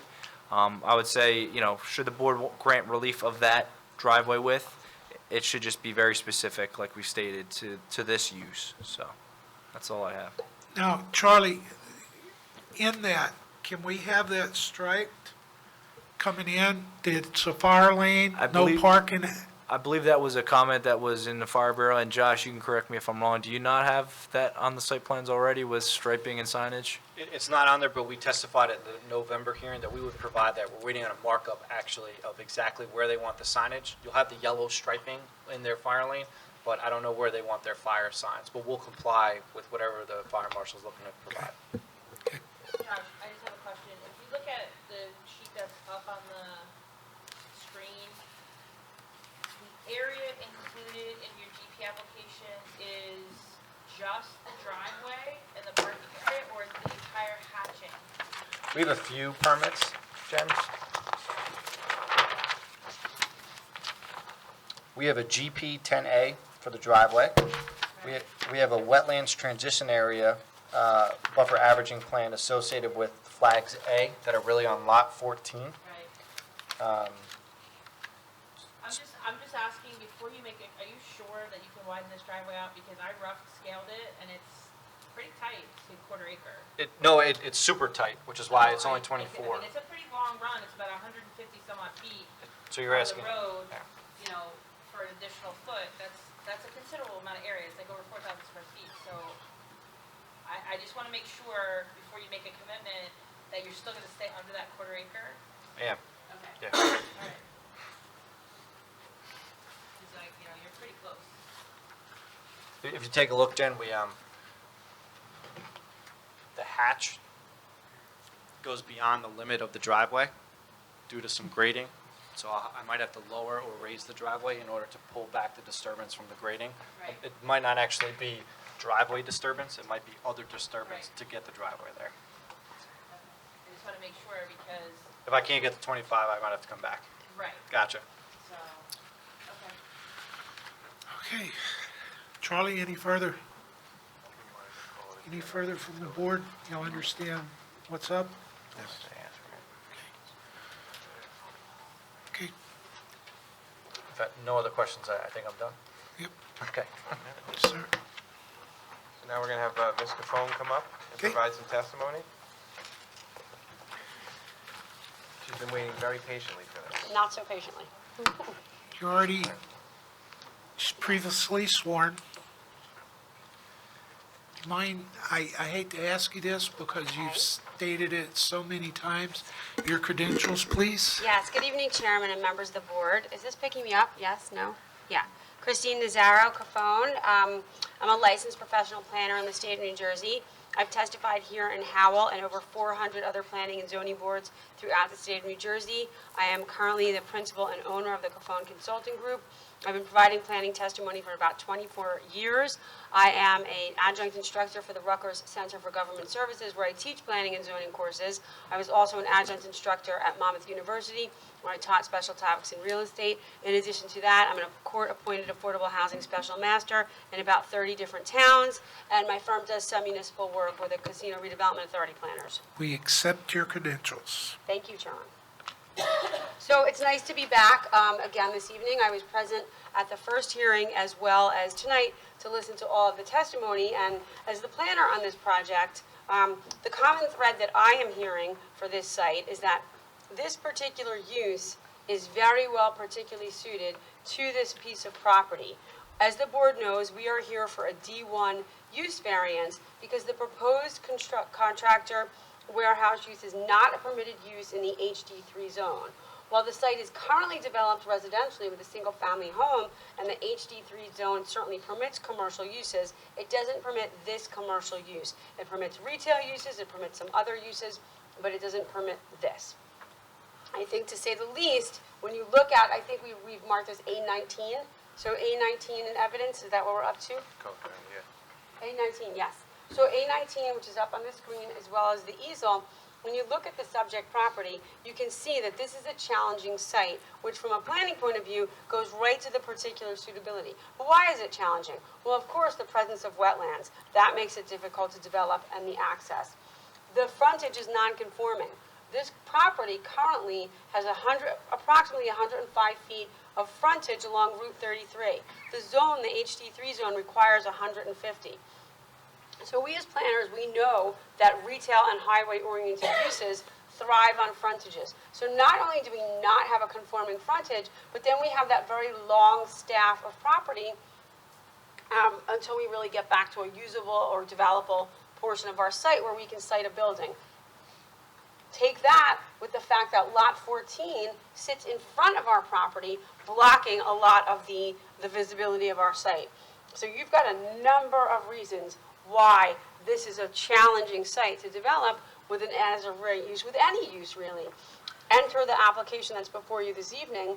You have a great opportunity to develop this with a commercially zoned property, and I agree, there will be, in my opinion, to meet the negative criteria proofs, there would be, if the applicant, if the board were to move favorably, a lot of conditions associated with the negative criteria, but I'm confident from a planning point of view that we can get there. So from a particular suitability project, I think this site is a home run for this proposed use. You heard the applicant give you his direct testimony as to the really limited nature of the employees and contractors that will come to this site.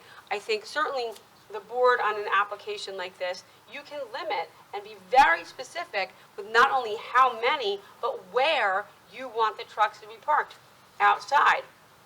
You can be very specific with the fact that there will never be articulating vehicles permitted to access this site. You heard our site engineer testify to you on his direct tonight that it just doesn't work. We cannot get them here without making them do funky type movements, I think was the word he used. So I think the board can certainly require a sign be put there, and that just makes things easier down the road. And we had a discussion with our client before this when we came here tonight as to why do you need to give the board so much detail with respect to use, with respect to stockpiling of materials, with respect to what you're doing here.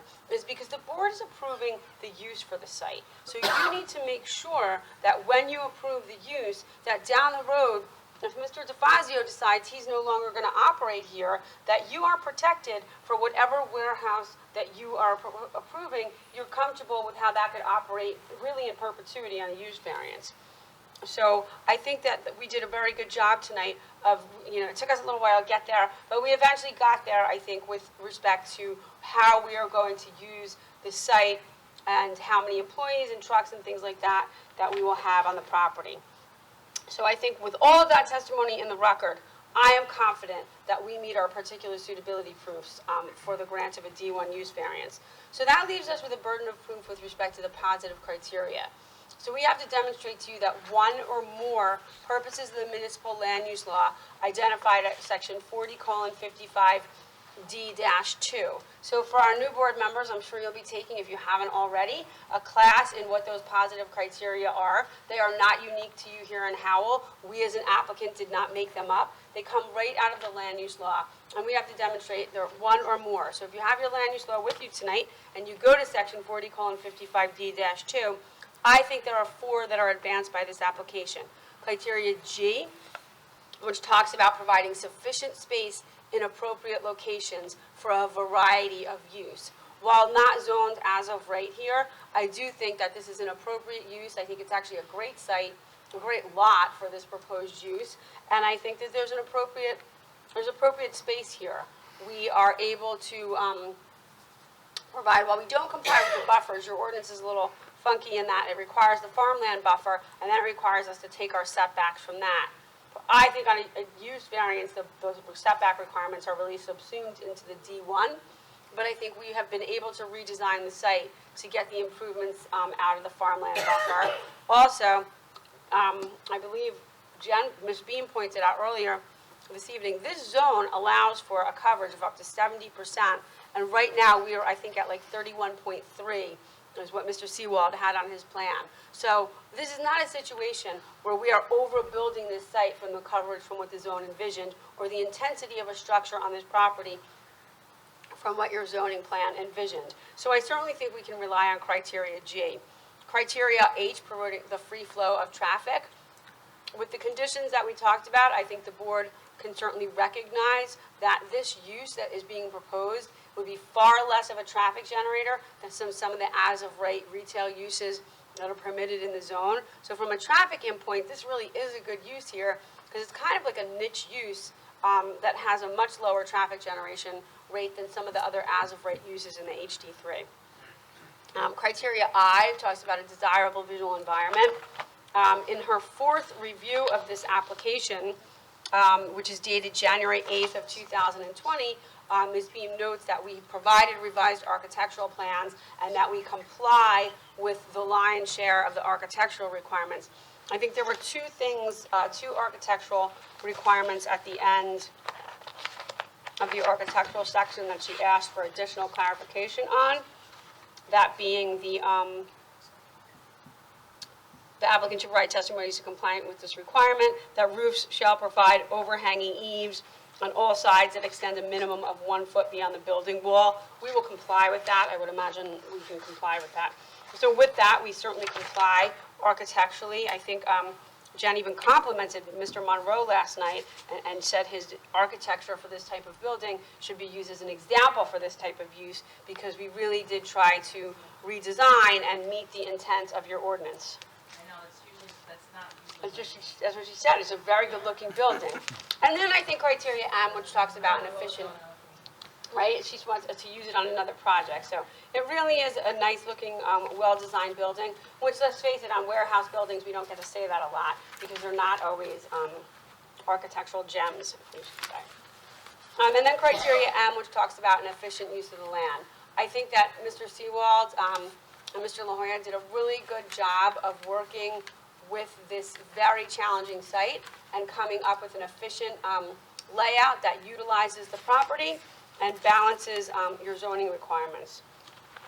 So with that, that's the positive criteria and the particular suitability. We also have a burden of proof to demonstrate to you the negative criteria. And for our new board members and those who have been sitting for a long time, you know that that really has two prongs to it. So when you're talking about the negative criteria, and the land use law is very clear, it does not ask you to hold us or any other applicant to a standard that there be no detriment. Just the benefits of the grant of the variance would outweigh any of the detriments. So when you look at the impact, you look at the impact on the public good, it's called, and that's really the properties that surround it, and the other is the impact on the zone plan. God bless you. So as far as the impact on the public good, I think you heard a lot of testimony tonight as far as mitigating conditions that would ameliorate any of the negative impacts. I like the idea of backing the trucks in. I think that that's something that can certainly be done. Monmouth Building Company in Ocean Township, if you ever have the opportunity to go over there by the municipal building in Ocean Township, they back those trucks in and they back them up every night when you drive by. It looks like that, and there was a condition of approval there. I think that there's a perfectly reasonable condition of approval to enforce here, and that way, if at some future point trucks are being parked all over the site, it's just a simple visit from the zoning officer to go out there and say, you are not in compliance with this, this approval. So I think certainly you have every right to do that, and that will go a long way to the public good and the impact on the zone plan. Oh, the other thing I wanted to say as far as the impact on the zone plan is, when you look at the subject application that you have before you, you can see there's very little activity to the man doors to the west or the south of the building.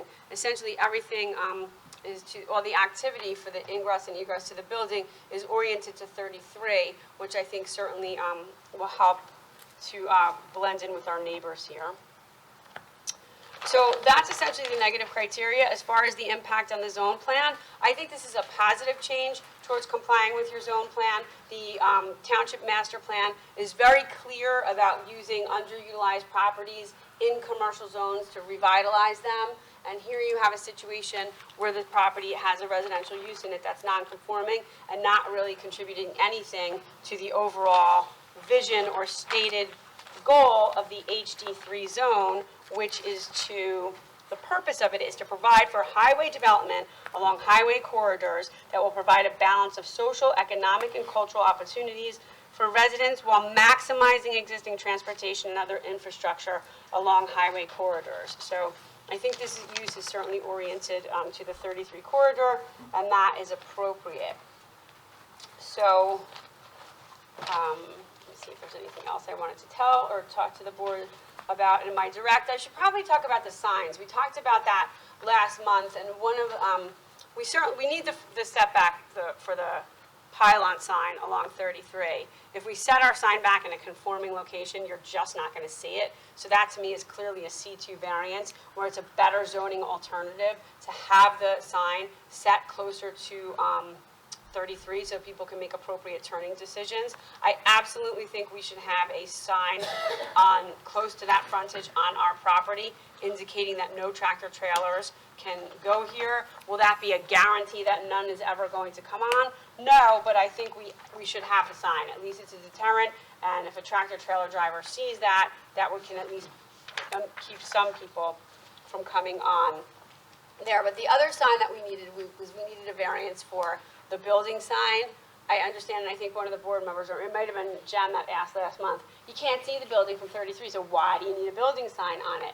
You know, as planners we're trained, signs have several functions. They have the function of advertising. We want our businesses to be successful, particularly in our commercial zoning districts. So we want them to be advertised. We want people to know where they're going on the building. And they, of course, provide some type of architectural element where they break up elevations of the building. So I think that's certainly the sign. This is a 14,000 square foot building. I think the signs are very appropriately scaled to the building.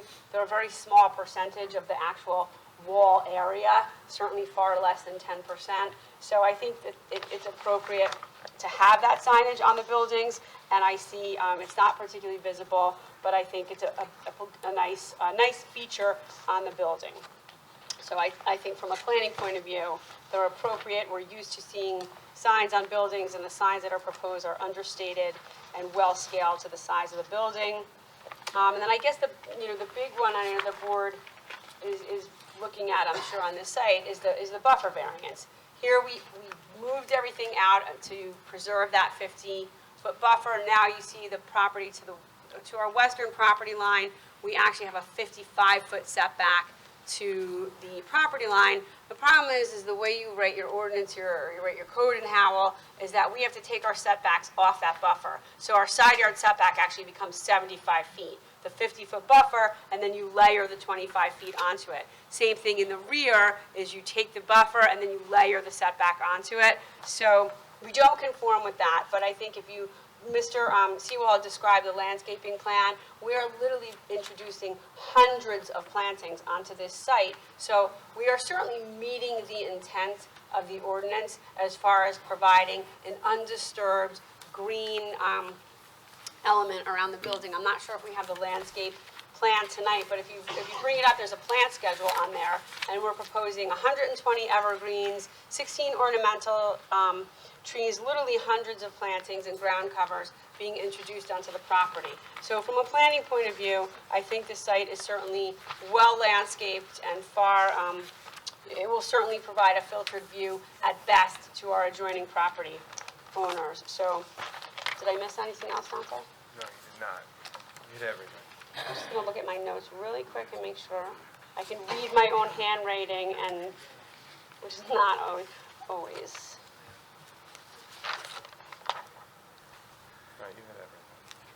So that's it. So then I think we certainly substantiate our burden of proof for the grant of the D variance, the use variance, and any of the ancillary bulk variances, specifically the ancillary bulk variances for the signage and the buffer requirements. And I think that the board can move the totality of the variance package with no substantial detriment to either the public good or the zone plan.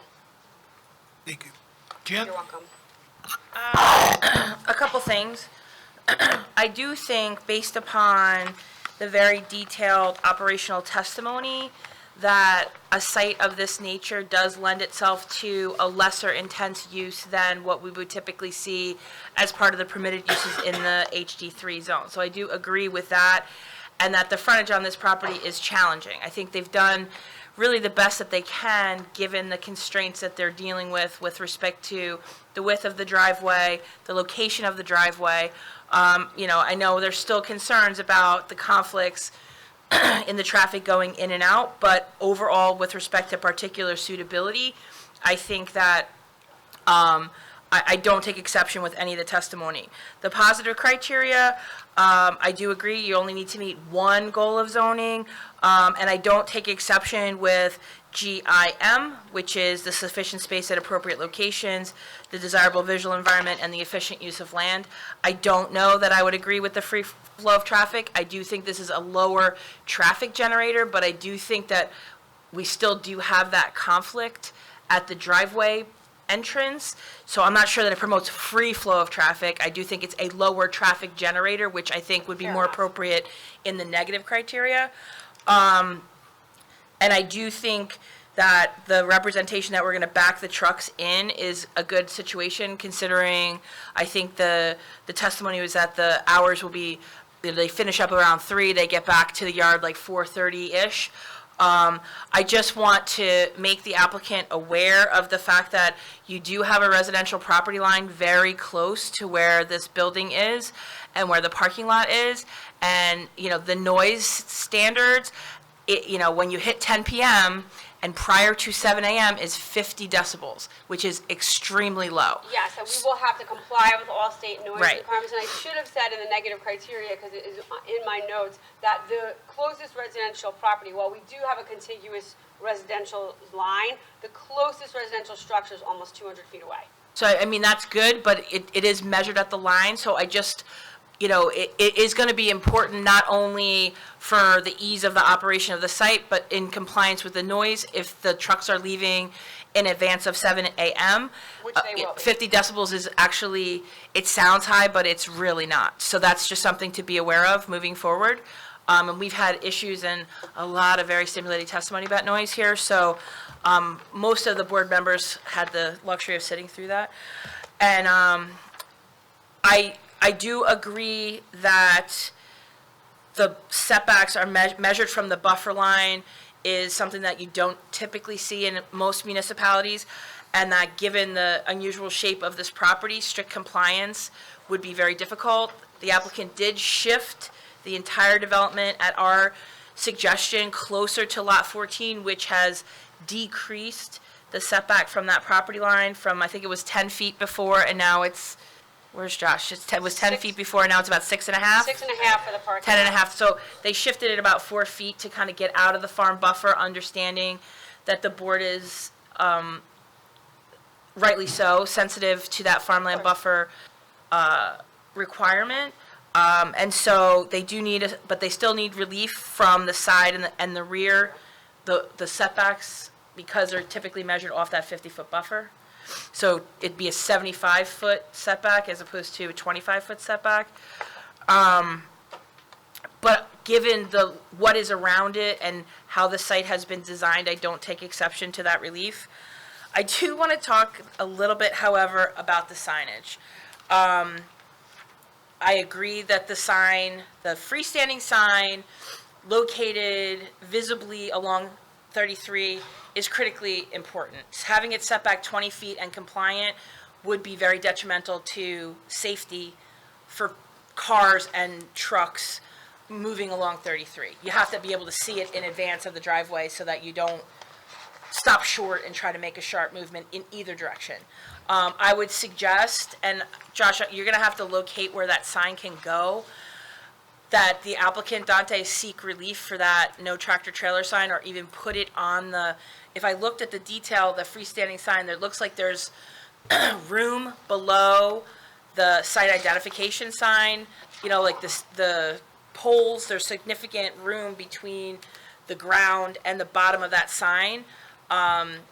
Given the fact that, based on the testimony, that it is potentially problematic to get it on 33 itself, once it's on your site, then it becomes another sign, so that, yes, I have no problem with that. I'm just saying, you probably need, I would request a variance for it here, now, while you're here, because it's not gonna be 20 feet back off the road, so, the location of it is gonna be closer to the road, let's say no less than 5 feet from the road, so that you can see it, but that is gonna need relief as well. But And I think I that, think you could clearly put that under the C2 criteria again, where it's a better 100%. zoning alternative to have the sign there, and I do think that one does promote H, the free flow of traffic. okay, I'll give that to you. Thank you. However, I do wanna talk about this, the building sign.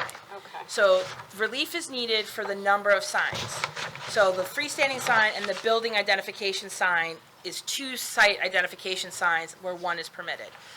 And based upon the testimony that I've heard, number 1, you cannot see the building, and number 2, no public comes to the building.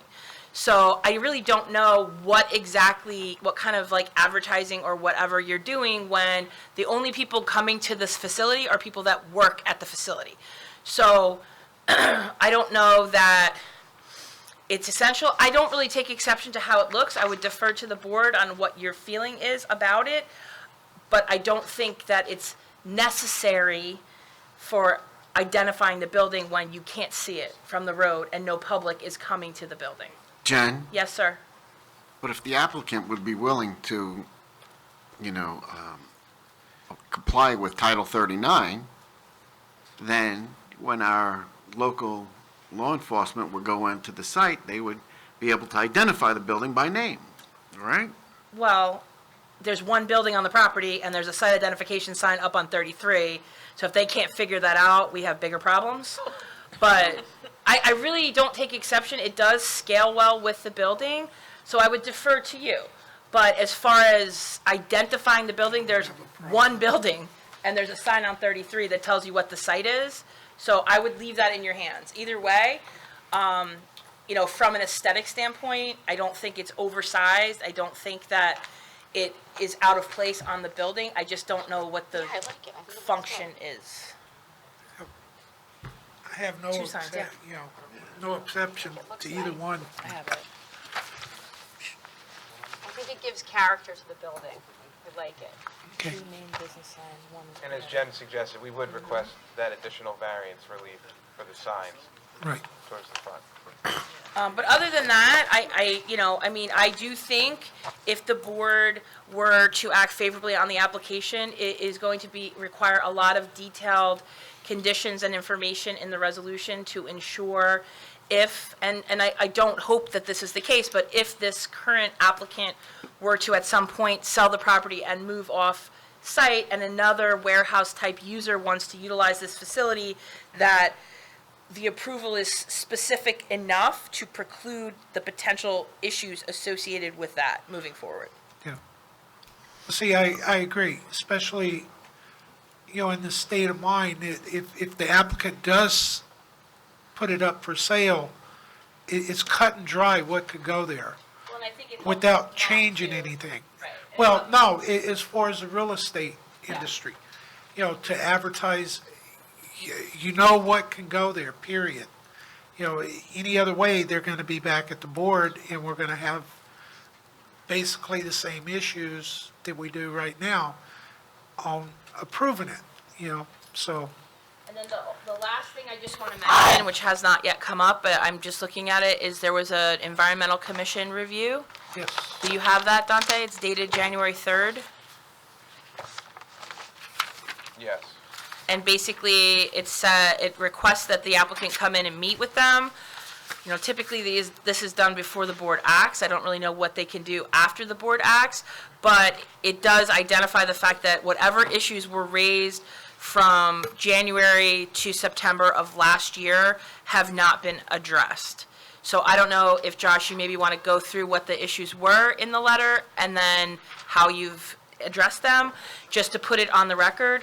And then I would leave it up to the board as far as whether or not, at that point, if they've addressed the issues, they need to go back to the Environmental Commission or not. Is it okay if I? Yes. Before you do, are there any other questions for Ms. Capone? No. No? Jen, Charlie, you done? Yeah, I'm done. Okay. Thank you, Ms. Capone. Thank you, Ms. You're welcome, thank you.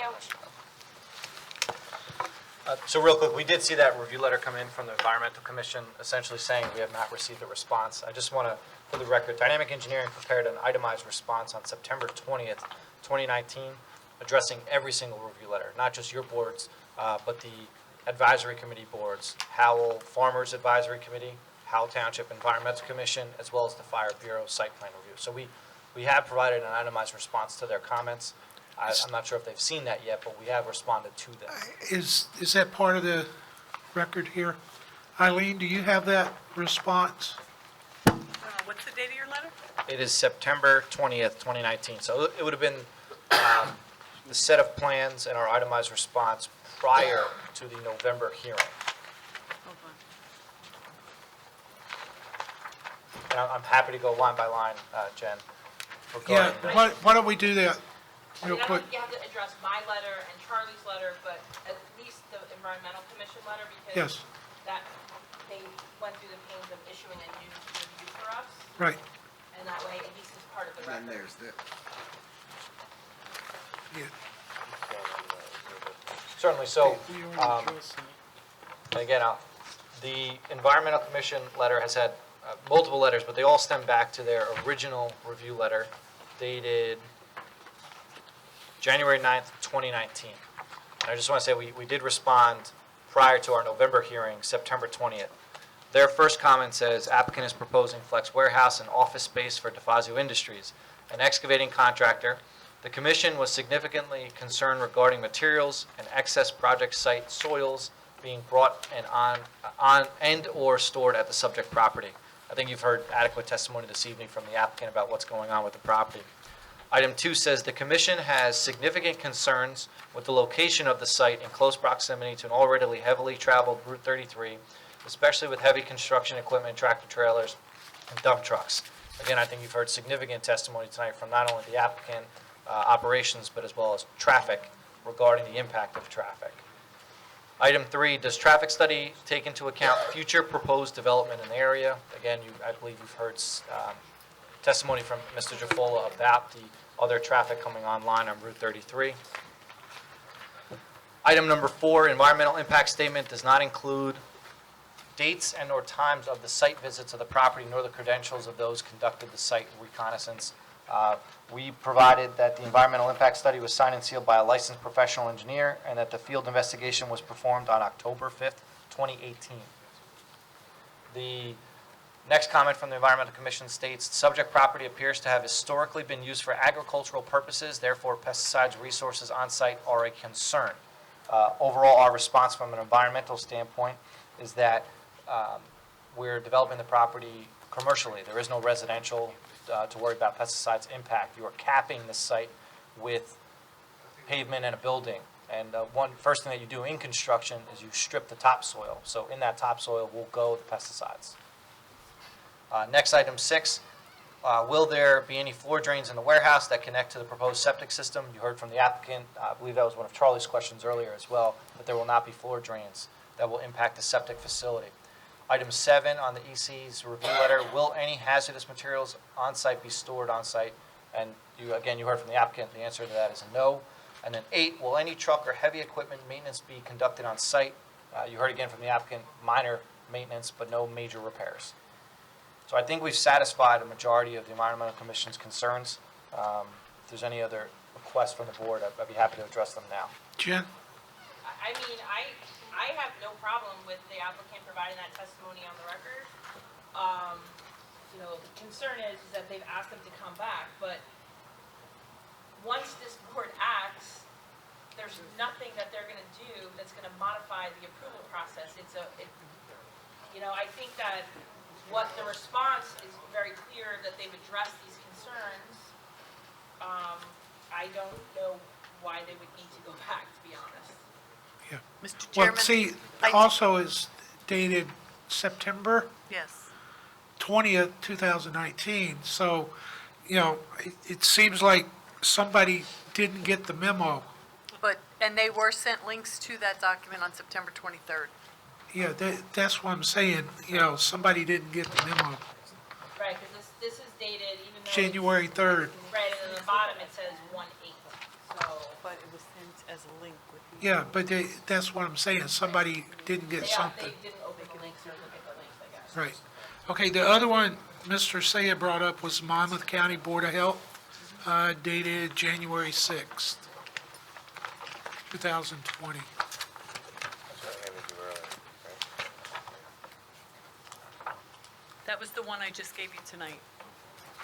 I'll read it real quick.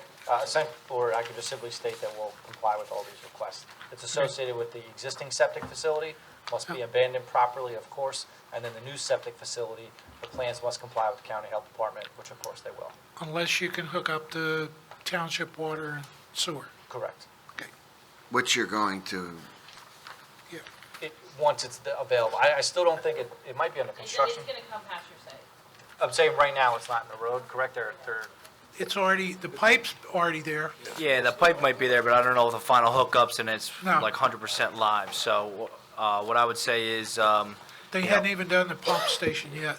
yeah, so the Howell Township Utility Department will make that determination on whether or not that's available at the time of them drawing permits and getting their final resolution compliance, so. Okay, That's fair. okay, any other from the professionals?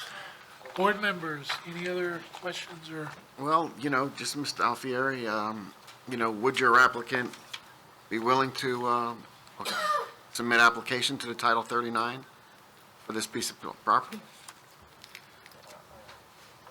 That's a general policing of the entire parcel. It's not just for one specific. You want to explain what that is?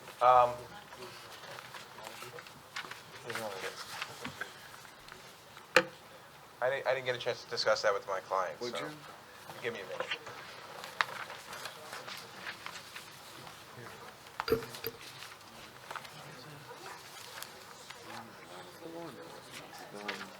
Issue summonses and stuff like that. Would you explain that to us too? Yeah.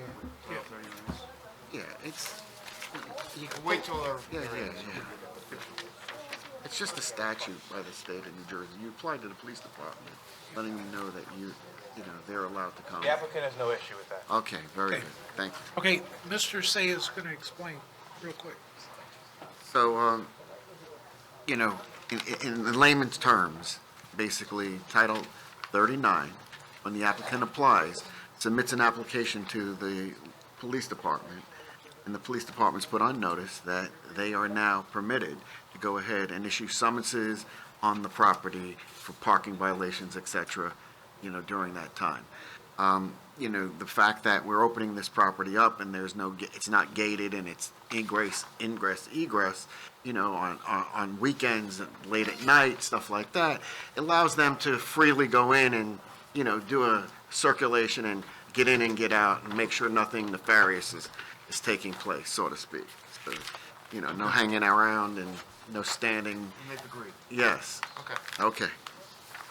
Okay, Mr. O'Cleary. Okay, not seeing any further from the board professionals or the board, any questions of the applicant? Can I have a motion to open to public? I'd like to make a motion to open up public. Motion by Mr. Saya. Seconded by Mr. Hughes. All in favor? Aye. All opposed?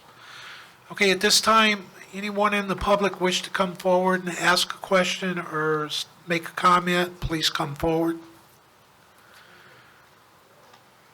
Not seeing any, can I have a motion to close? Motion to close.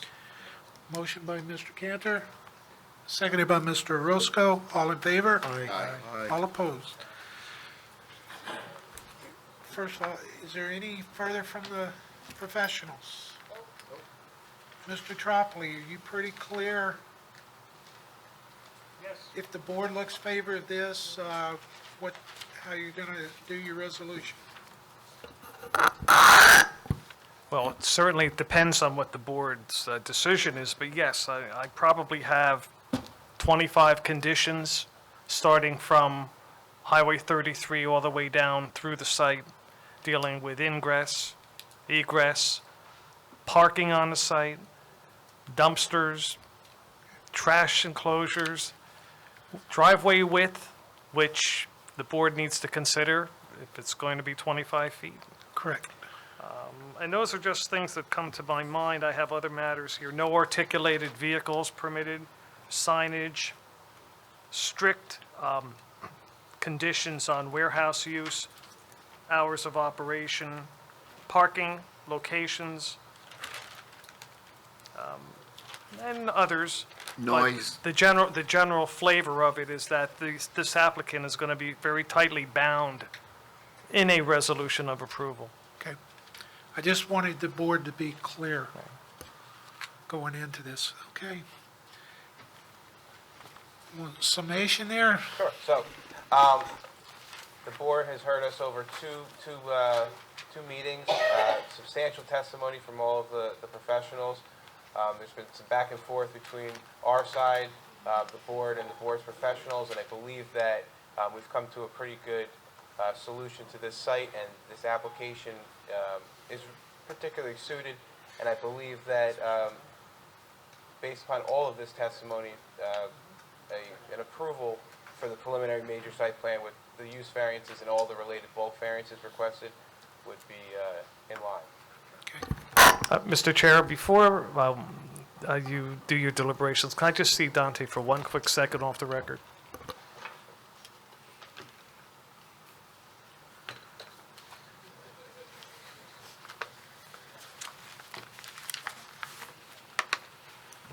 Thank you, Mr. Chair. Yes, sir. Okay. What's the pleasure of the board?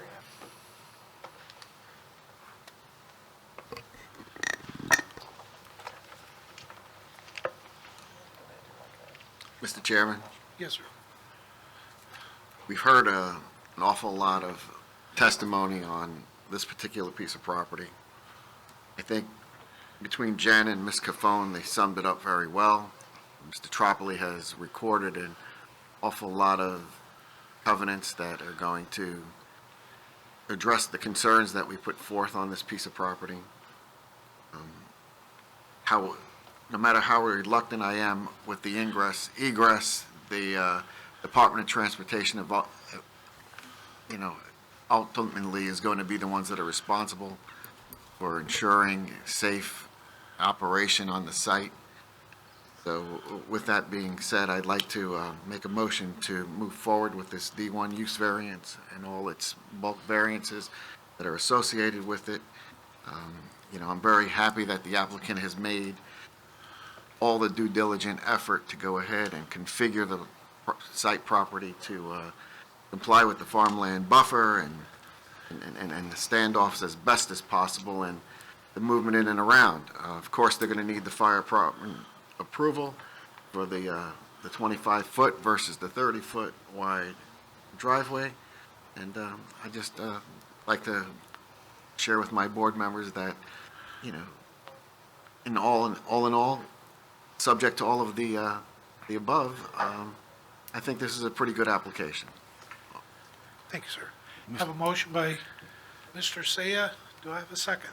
Mr. Chair, I'd like to also just add to Mr. Saya a few items: squaring off the driveway, the dumpster enclosure, concrete under trucks that are being parked outside, the testimony about the hours of operation, the great idea of the articulating vehicle signs or the tractor-trailer signs, the fire marshal striping, and to back the trucks in the evening so there's no beeps in the morning to bother the neighbors. I'd like to second that. Okay.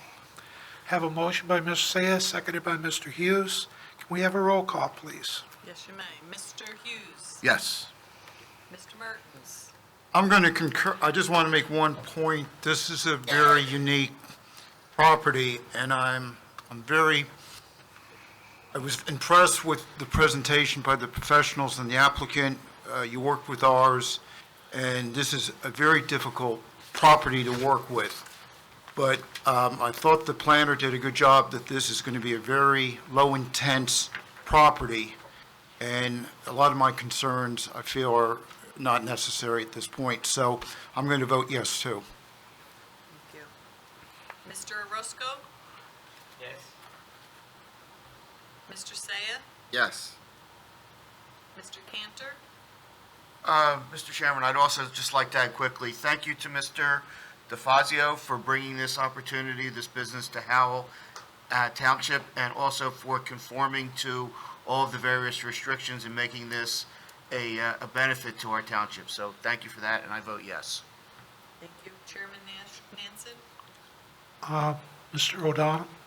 Mr. O'Donnell's not eligible. You're not eligible. Oh, okay. I'm the last one that's eligible, huh? Okay. I too concur with the board members. Also, with Mr. Cantor's statement, thank you for cooperating. I know you weren't here at the last meeting. We had a lot of questions. I hope you understand why we had those questions. It's a very unique piece of property. You've done your due diligence in bringing your business to that piece of property, and we thank you for that. We thank you for all the professionals working with our professionals, because it makes everything a lot easier. And it makes it easier for this board to grant approvals, having all the facts and knowing exactly everything about what's going to happen here. So my vote is yes also. Motion carries. Thank you. Thank you, Chairman. Members Thank you, of the sir. board, we really appreciate it. Thank you. Have a good night. Thank you.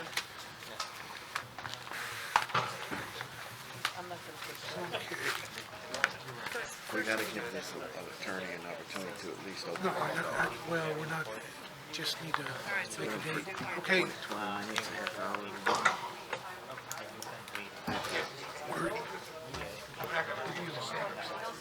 Is it a paper copy he signed? But I'd like to get it carried over. Yeah, I can have that one. Okay. Yeah, I don't know. No, Mr. Tropoli, Yes, Okay. Mr. Chair. do you want to go ahead and put this on the record? Thank you, John. What's that? You mean- JT? You wanna Yes, go ahead? I think so, Mr. Chair. I see the time now is approximately 10:26, Yeah. and I believe Mr. Steinberg's at the podium and ready to address the board. Is that correct? Okay, Yeah, good evening. yes, sir. Mark Steinberg on behalf of the applicant, Jat Associates. Yes, sir. Obviously, it's my understanding at this hour you've not started an application. And I understand that this matter can be carried to the meeting of February 10th. There's availability. I believe we'll correctly answer the matter to be carried without the necessity of any further public notice. Okay. The meeting of February 10th, and that on behalf of the extend any time waivers that are necessary. Yes, sir. Okay, case number BA 1913, JAT Associates LLP. This case is going to be carried to February 10th at 7:30 with no further notice. And we're good with the expiration, so, Yes. And I would make an extension necessary. Thank you. well, we're good. Thank you. Thank See you on you. the 10th. Thank you. Okay, any other business of the board? Seeing none, can I have a motion to adjourn? Make a motion to adjourn? Motion by Mr. Sayed, seconded by Mr. Orozco. All in favor? Aye. All opposed? Zoning Board adjustments adjourned at 10:25. Yeah.